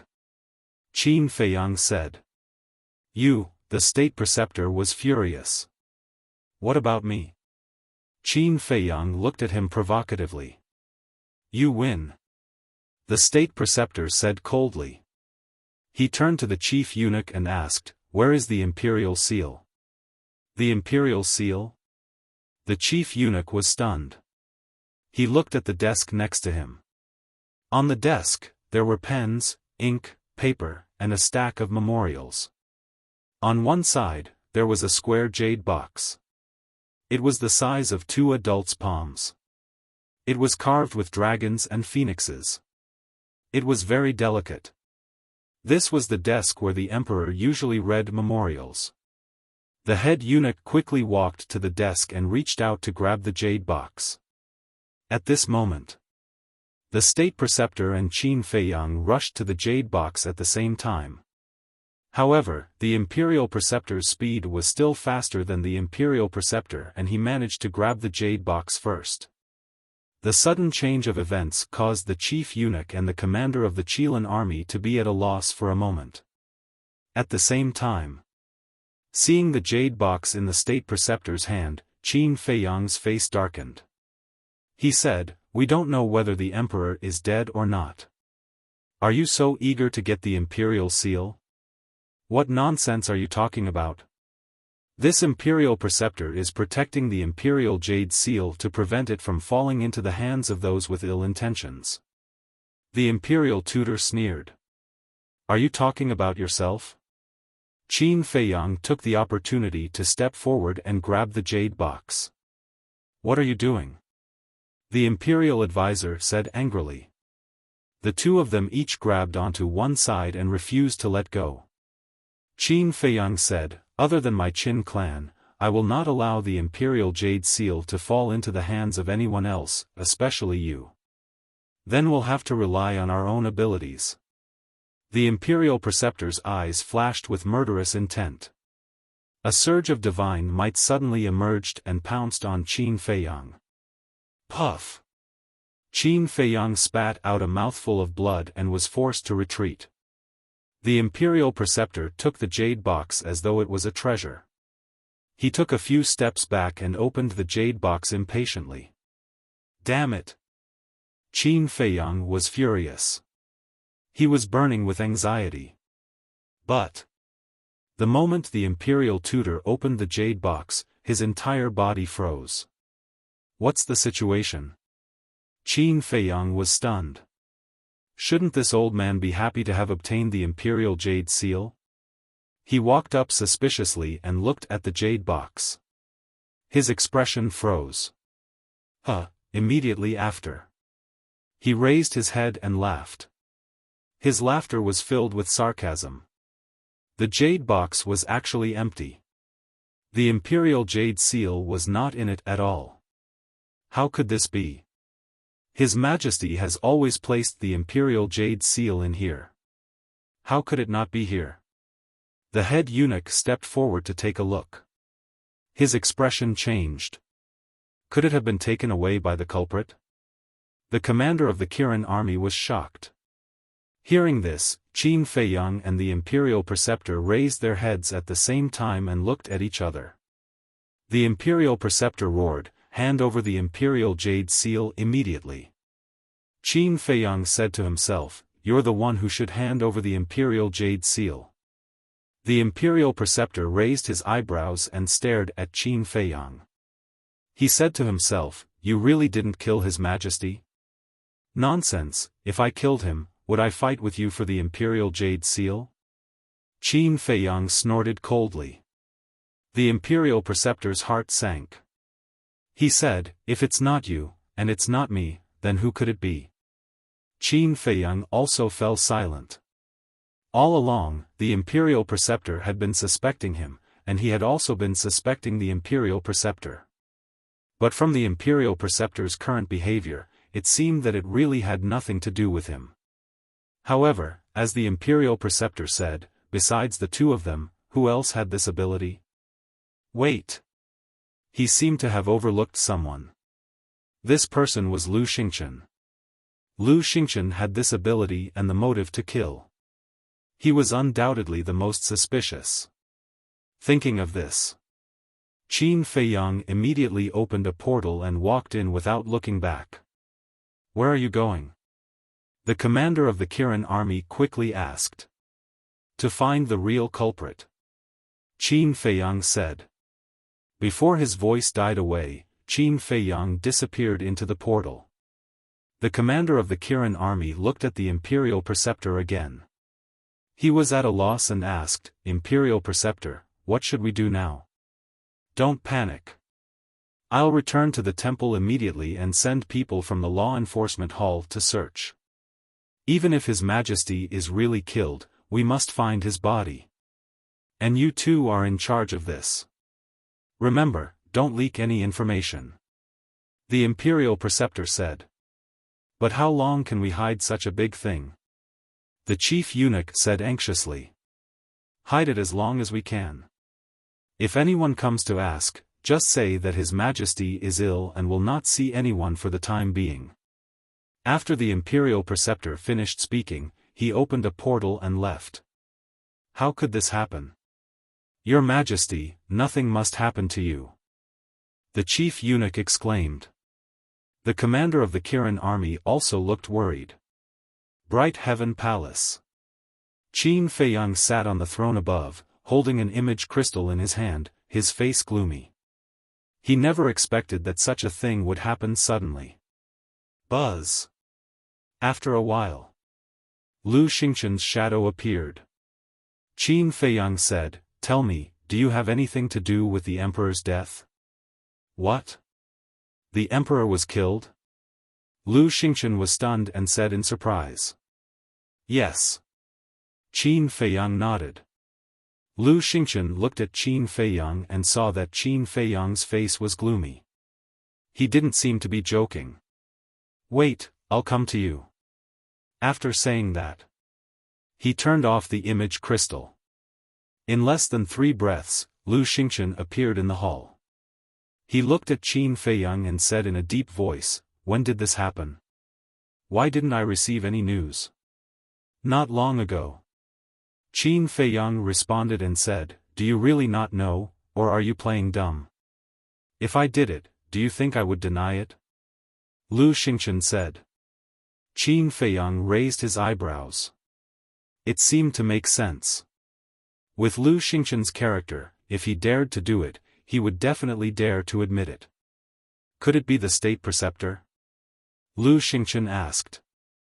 Judging from his previous performance, it shouldn't be him, but we can't rule out the possibility that he is acting. And the Imperial Jade Seal is also missing. Qin Feiyang said. Lu Xingchen said in astonishment, if it's not the state preceptor, it's not me, and it's not you, could it be a ghost?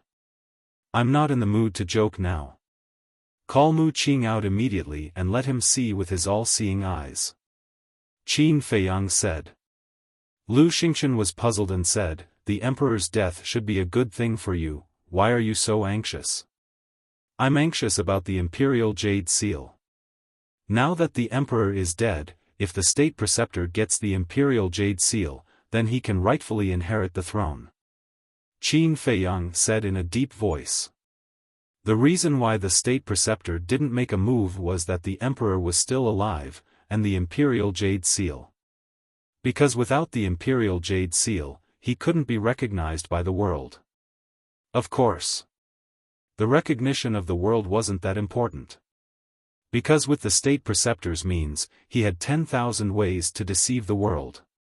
What really scared the state preceptor was actually the old monsters hidden in the mountain behind the imperial palace.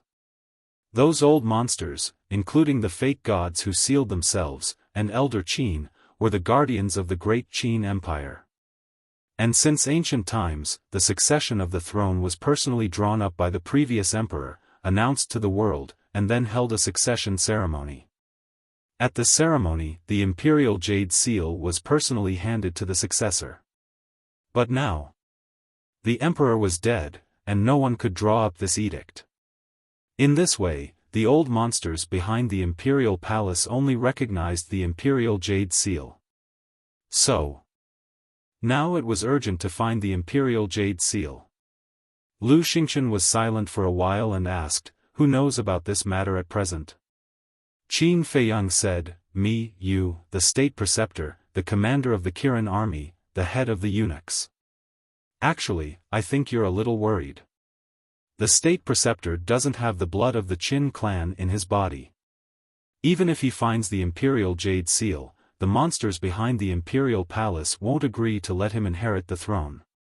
Lu Xingchen said with a faint smile. Who is the state preceptor? As long as he gets the Imperial Jade Seal, he has many ways to persuade those old monsters. Moreover, don't forget that there's a little prince now. The emperor only has one heir. If the state preceptor can't persuade those old monsters, then the little prince will definitely be promoted to the throne. At that time, the state preceptor and the current empress will join forces, and the empire of the Great Qin will belong to the Zhuge family sooner or later. Qin Feiyang said. That makes sense. The little prince is young and ignorant now, and they can do whatever they want behind the scenes. But there's still you, isn't there? You, the descendant of the Qin emperor, have the best chance to inherit the throne, don't you think? Lu Xingchen said with a smile. When the emperor expelled me from the imperial palace, he announced it to the world. Do you think those old monsters will agree to let me inherit the throne? Moreover, the state preceptor will definitely make things difficult. Qin Feiyang said. That's true. However, the emperor was killed and the Imperial Jade Seal is missing. This is a great thing for me. Why should I help you? Lu Xingchen joked. I didn't ask you to help me. I just want Mu Qing to see if the emperor is still alive. Qin Feiyang said. Let me think about it. Lu Xingchen walked to a chair on the side, sat down, and lowered his head to think. After a while, he looked up at Qin Feiyang and said with a smile, if you just want to see if the emperor is still alive, I can help you. After that, Mu Qing appeared beside him out of thin air. Lu Xingchen said, "Use your heavenly eye to check the whereabouts of the emperor." "Yes." Mu Qing responded respectfully, and then coldly glanced at Qin Feiyang, and opened his heavenly eye. His eyes were immediately suffused with wisps of obscure light. Gradually, within his pupils, a mountain range that stretched as far as the eye could see could be vaguely seen.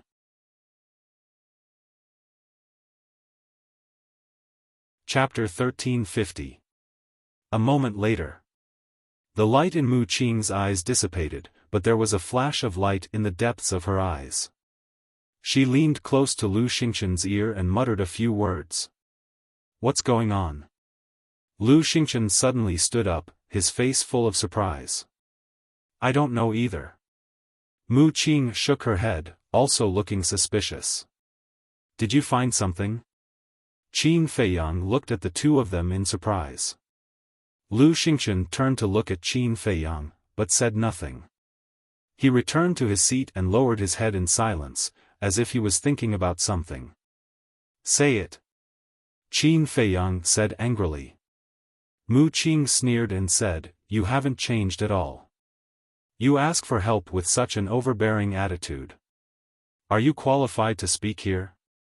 Qin Feiyang glanced at Mu Qing coldly. Mu Qing couldn't help but shiver immediately, a trace of panic creeping into her eyes. At this time, Lu Xingchen looked up at Qin Feiyang and said with a smile, "How about we make a deal?" "What kind of deal?" Qin Feiyang frowned. "Promise me one thing unconditionally, and I will tell you everything Mu Qing saw. You have to listen carefully. I said unconditionally, there is no room for negotiation. Of course. I definitely won't let you do something that defies the heavens and causes you to commit suicide," Lu Xingchen said with a smile. Qin Feiyang didn't say anything and looked at Lu Xingchen gloomily. "You can refuse, but I can guarantee that you will definitely regret it," Lu Xingchen said with a confident smile. "Okay, I promise. But if what you say is of no value to me, then don't blame me for being rude," Qin Feiyang said.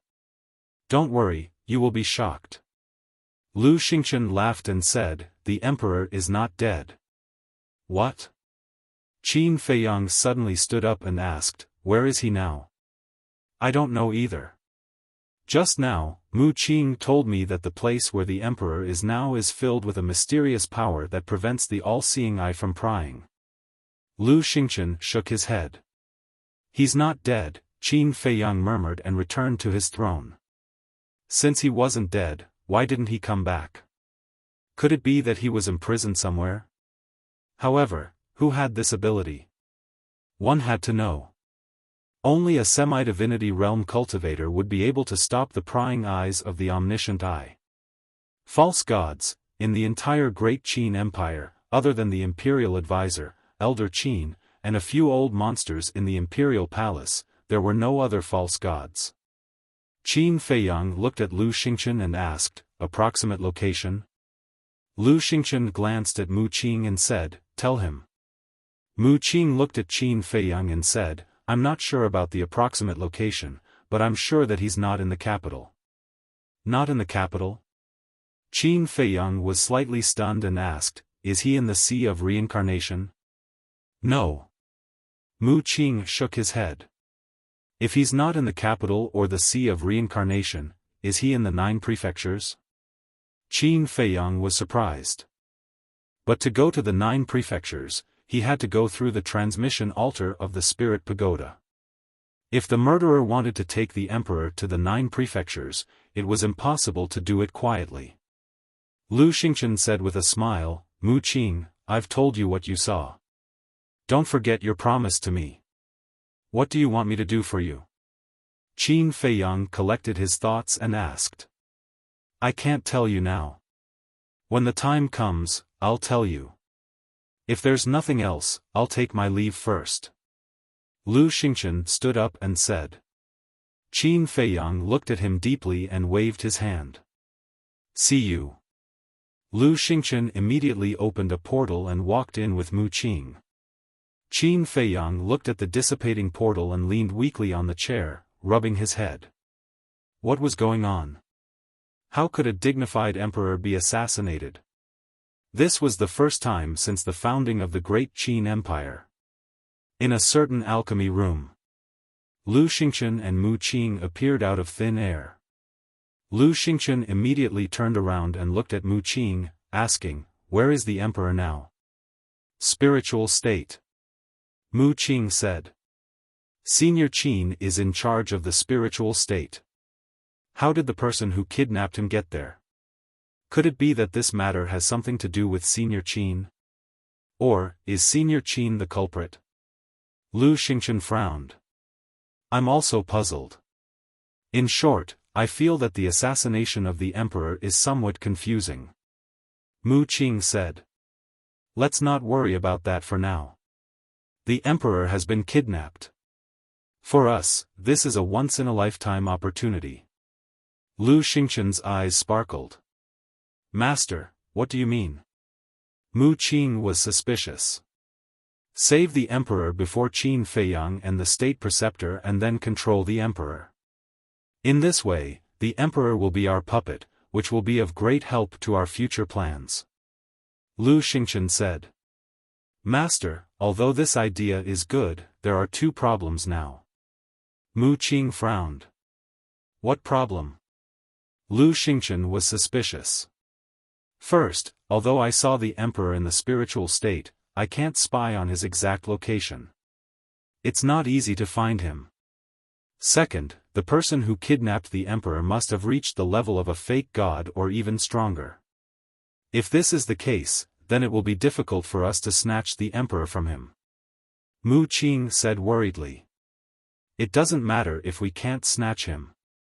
The enemy of my enemy is my friend. When we find out his identity, I can choose to cooperate with him. As for whether it's easy to find him, don't worry about that. As long as the emperor is in the spiritual state, he can't escape our pursuit. After all, the spiritual state is only so big." Lu Xingchen's face was full of confidence. Mu Qing's eyes lit up as he cupped his hands and said, "Master, you are wise. I will do it right away." Lu Xingchen waved his hand and smiled, "Can you pass the pagoda? I'll go there myself." After saying that, Lu Xingchen took Mu Qing into the Space Divine item and then drove the Space Divine item to the back mountain of the Imperial Palace without stopping. Back to Qin Feiyang. He leaned on the throne and pondered for a long time before taking out the image crystal. Buzz.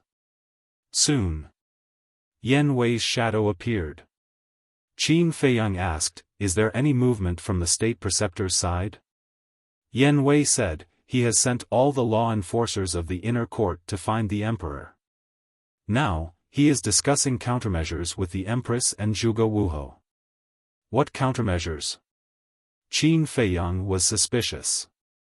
If the emperor is really killed, before it is decided who will inherit the emperor's prestige, someone must stand up and take charge of the situation. So the three of them are discussing how to persuade the old monsters in the back mountain of the Imperial Palace. Because the state preceptor wants to take charge of the state affairs. Yan Wei said in a deep voice. "Take charge of the state affairs," Qin Feiyang smiled coldly. This old thing was really good at scheming. Although it was only taking charge of the state affairs, if the state preceptor really persuaded the old monsters in the back mountain of the Imperial Palace, then during the period of taking charge of the state affairs, he could use the power in his hands to make a big fuss. Qin Feiyang said, "Pay attention carefully. If there is any news, inform me immediately." "Okay." Yan Wei nodded. Qin Feiyang asked, "By the way, how is the little prince now?" "He doesn't know anything at the moment," Yan Wei said. "He is still young. It's good that he doesn't know." Qin Feiyang shook his head and sighed. Although he hated the emperor, the little prince liked the emperor very much. If he knew that the emperor was killed, he would definitely be very sad. Okay, be careful. Staying with the state preceptor is not a child's play. If you are not careful, you will lose your life. Qin Feiyang said. I understand. Yan Wei said. By the way, there is one more thing that I forgot to tell you. I have rescued your clansmen. They are now in the ancient tower. Qin Feiyang said with a smile. Really? Yan Wei was stunned and asked in surprise. Yes. Qin Feiyang nodded. That's great. Now I can be completely at ease. Yan Wei was overjoyed. Qin Feiyang smiled and turned off the image crystal. Looking at the void in front of him, he murmured, "The 9 provinces." Just as he got up, the image crystal in his hand moved. Qin Feiyang frowned. The image crystal was activated. The shadow of the commander of the Kirin army appeared. What? Qin Feiyang looked at him expressionlessly. The commander of the Kirin army asked, "You really didn't assassinate His Majesty? You have disappointed me. We have known each other for so long. Don't you know me? Even if I wanted to kill the emperor, I would challenge him openly. Why would I use such petty means?" Qin Feiyang snorted. All right, I have wronged you. The commander of the Kirin army said apologetically. Is there anything else? Qin Feiyang asked. He was too lazy to talk nonsense with this person. Plop. The commander of the Kirin army suddenly knelt on the ground. What are you doing? Qin Feiyang raised his eyebrows. Now that we don't know whether the emperor is dead or alive, I am worried that some people may take advantage of the situation to create chaos. So I hope that you can stand out and stop them at the critical moment. The commander of the Kirin army said. I know that even if you don't say it. After saying that, Qin Feiyang turned off the image crystal, opened the portal and arrived in front of the pagoda. Zhuge Nanhua was humiliated in public and had a mental breakdown. His emotions were very unstable now, so he was recovering in the Zhuge family. And now, a middle-aged man replaced Zhuge Nanhua to guard the pagoda. He was also a member of the inner hall of the law enforcement hall. His name was Zhuge Nangong. He was Zhuge Nanhua's younger brother. Although his cultivation wasn't as good as Zhuge Nanhua, he was still a top-notch expert among the 9-star combat emperors. He was infinitely close to the peak of the 9-star combat emperors.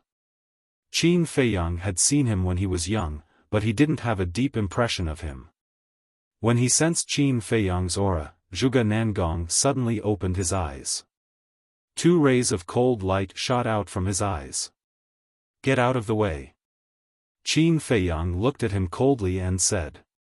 To enter the pagoda, you need the emperor's permission. Now that the emperor has been killed, the state preceptor is in charge. If you want to enter the pagoda, you have to find the state preceptor and get his handwritten order. Zhuge Nangong said. Qin Feiyang was stunned and said jokingly, how come I don't know that the state preceptor is in charge now? Zhuge Nangong said, the state preceptor is second only to one person and above tens of thousands. Now that the emperor has been killed, of course the state preceptor is in charge of the situation. You really can't wait. Qin Feiyang laughed mockingly, and said, what if I say that I have to go in today? Zhuge Nangong's face darkened. It seems that Zhuge Nanhua's fate isn't miserable enough. Since that's the case, then I'll let you be even more miserable than Zhuge Nanhua. Qin Feiyang's eyes surged with a cold light.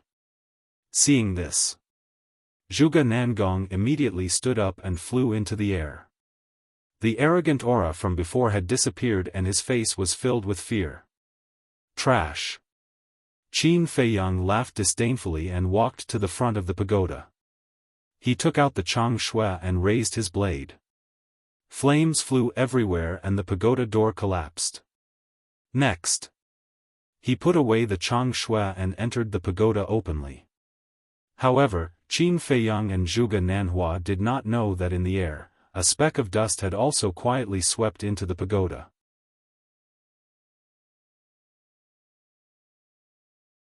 Chapter 1351.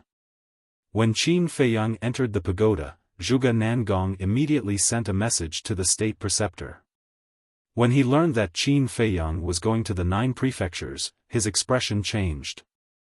He immediately opened the portal and descended above the pagoda. Looking at the tower door that was destroyed by Qin Feiyang, the anger in his heart immediately flared up. At this moment, Qin Feiyang had already opened the teleportation altar and left. What is he going to do in the 9 prefectures? The state preceptor looked at Zhuge Nangong and asked. Do you think he will tell me? Zhuge Nangong smiled bitterly. If he hadn't run away, he would have been stripped naked and thrown into the central square like Zhuge Nanhua. What tricks is this little bastard playing? The state preceptor was confused. No, I have to go and take a look. With that, he also turned into a stream of light and rushed into the pagoda. Butterfly Valley. As usual, Old Man Qin sat leisurely by the lake, drinking tea and fishing. It seemed that he really enjoyed this carefree life. Swish! Suddenly, a figure swooped down like lightning and landed beside Old Man Qin. It was Qin Feiyang. Old Man Qin looked at Qin Feiyang and was slightly stunned. He smiled and said, "Where are you going this time?" Qin Feiyang looked at the lake and sighed, "I'm afraid only you have the mood to fish here." "What do you mean?" Old Man Qin frowned. Qin Feiyang said, "The emperor has been killed and his life is unknown. The imperial jade seal has also disappeared with him. It won't be long before the great Qin Empire falls into chaos." "What?" Old Man Qin's eyes trembled. He quickly got up and looked at Qin Feiyang. "What did you say? The emperor has been killed?" Qin Feiyang nodded. "How is this possible?" Old Man Qin's body shook and grabbed Qin Feiyang's clothes. He shouted, "When did this happen?" "Not long ago," Qin Feiyang said. Qin Feiyang's face instantly turned pale. He asked, "Did you find out who did it?" "State preceptor? He doesn't look like an imperial advisor. It's not Lu Xingqian either. I can't figure it out either. Who's behind all this?" However, according to my investigation, the emperor isn't in the imperial capital right now, nor is he in the Sea of Reincarnation. Then, he must be in the 9 prefectures. That's why I'm here to ask, have you seen him before? But now, it seems that you haven't seen it before. Qin Feiyang rubbed his temples and said. How could this happen? Old Man Qin was stunned. Suddenly, with a shudder, he looked at Qin Feiyang and said, "There are people guarding the teleportation altars in all the continents. I'll go ask them right away." After saying that, he immediately activated the teleportation gate. "Wait." Qin Feiyang grabbed him, glanced at the void, and transmitted his voice, "Use your divine sense to scan the Butterfly Valley." "Why?" Old Qin looked at him suspiciously. "We don't know whether the emperor is dead or alive. If I were Lu Xingqian, I would definitely seize this opportunity to do something. I want to see if he followed me to the spiritual state." Qin Feiyang thought to himself. Old Man Qin immediately released his divine sense and instantly enveloped the entire Butterfly Valley.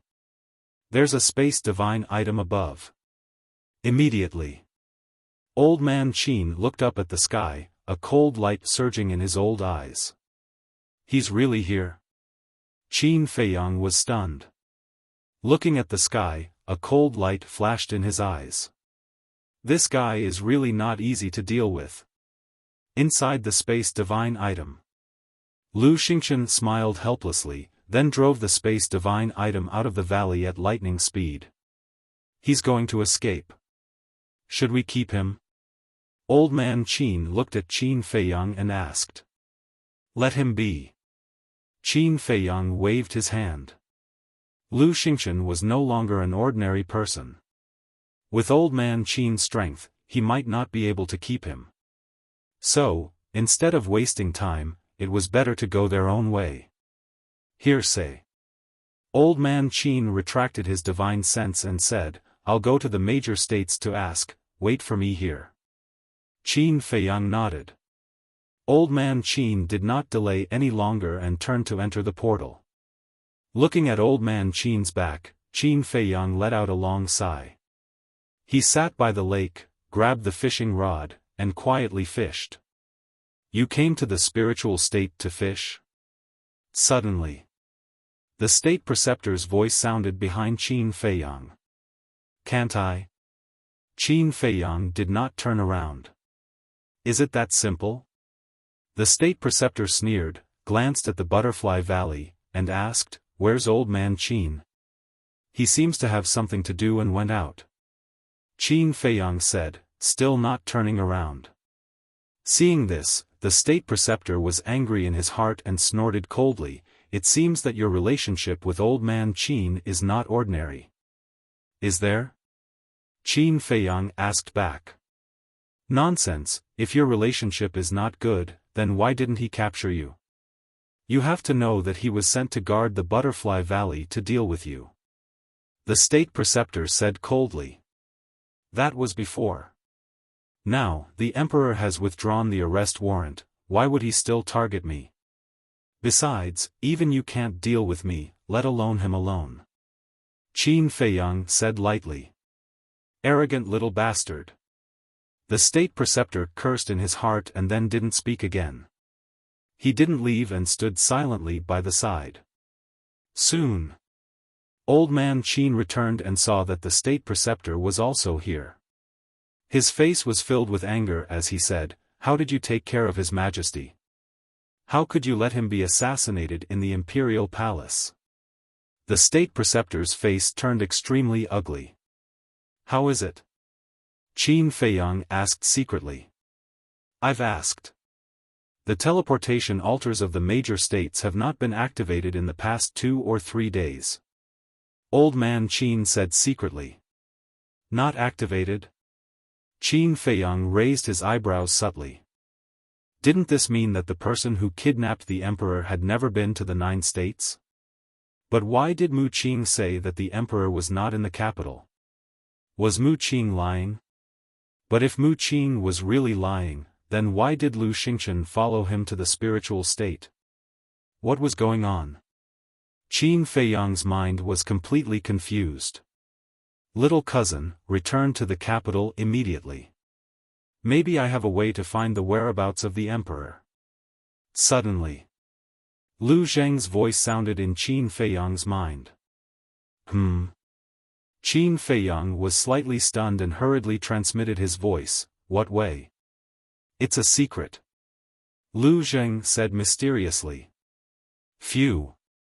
Qin Feiyang secretly exhaled, glanced at old man Qin and the state preceptor, then turned and flew towards the secret chamber.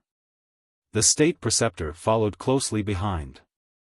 It seems that my good days are over. Old man Qin glanced at the Butterfly Valley and also turned to chase after Qin Feiyang and the state preceptor. After entering the secret chamber, Qin Feiyang activated the teleportation altar and jumped up. The state preceptor and old man Qin also jumped up the altar. The state preceptor raised his eyebrows and said, Aren't you going to guard here? Old man Qin snorted, Do you think I'm still in the mood to guard here? I shouldn't have listened to you and guarded the Butterfly Valley. The state preceptor fell silent. That was because he knew that he could order anyone but old man Qin. Pagoda. Seeing the state preceptor return, Zhuge Nangong immediately went up and thought, What did he go to the spiritual state for? He didn't do anything. The state preceptor transmitted his voice. He didn't do anything? Then what did he go there for? To relax? Zhuge Nangong was stunned. To fish. The state preceptor said. Zhuge Nangong was speechless. He went all the way to fish. Who would believe that? But when he saw old man Qin, Zhuge Nangong's expression changed slightly. He bowed and said, Greetings, Old Man Qin. Old Man Qin nodded faintly and looked at the state preceptor. From now on, I will still guard the pagoda. Do you have any objections? Old Man Qin is a person of virtue and prestige. How would I dare to have any objections? However, for safety reasons, I think that you should let Zhuge Nangong stay behind to assist you. The state preceptor said. He could already tell that Old Man Qin and Qin Feiyang had an unusual relationship. Naturally, he wouldn't be at ease letting Old Man Qin guard the pagoda alone. Therefore, he wanted Zhuge Nangong to stay behind to monitor Old Man Qin. Hearing this, Old Man Qin wasn't angry. Instead, he said faintly, Lord State Preceptor, you know very well that the back mountain of the Imperial Palace is extremely dangerous. Perhaps something will happen after you leave. Qin Feiyang's face twitched. The meaning of Old Man Qin's words was too obvious. If you dare to let Zhuge Nanhua stay, I will dare to kill him. How could the state preceptor not understand the meaning behind those words? He stared at Old Man Qin gloomily. Old Man Qin was not to be outdone and stared back at the state preceptor. Qin Feiyang could even feel invisible sparks from the collision of their gazes in the void. Zhuge Nangong's face couldn't help but turn pale. Old Man Qin had already spoken. How could he still dare to stay here? However, he was afraid of angering the state preceptor, so he didn't dare to say it out loud and could only feel anxious.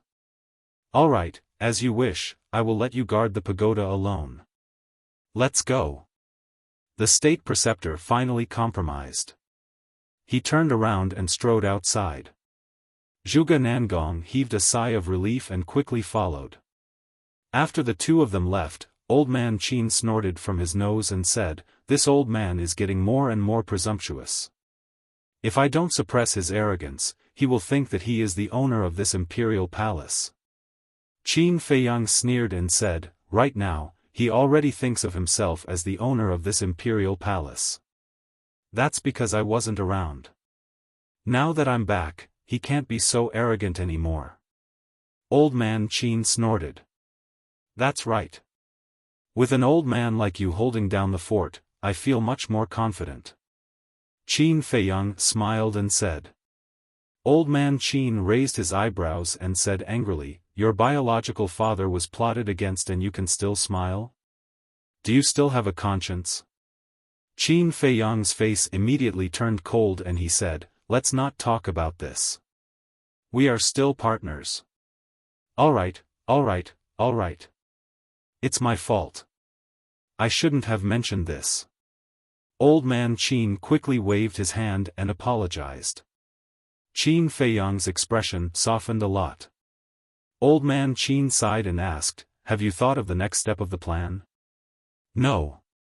Qin Feiyang answered straightforwardly. Then, he opened the teleportation door and walked in without saying a word. Sigh. You turn hostile at the mention of His Majesty.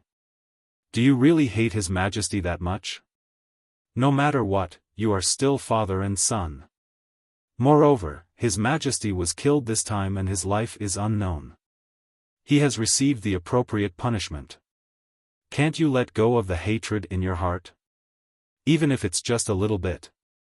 Yiglao looked at Qin Feiyang's back.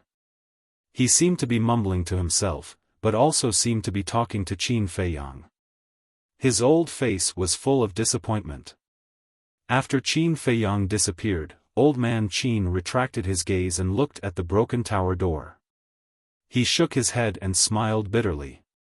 Without a doubt, you're tuning into the Xiaofan's Wuxia Tales YouTube channel.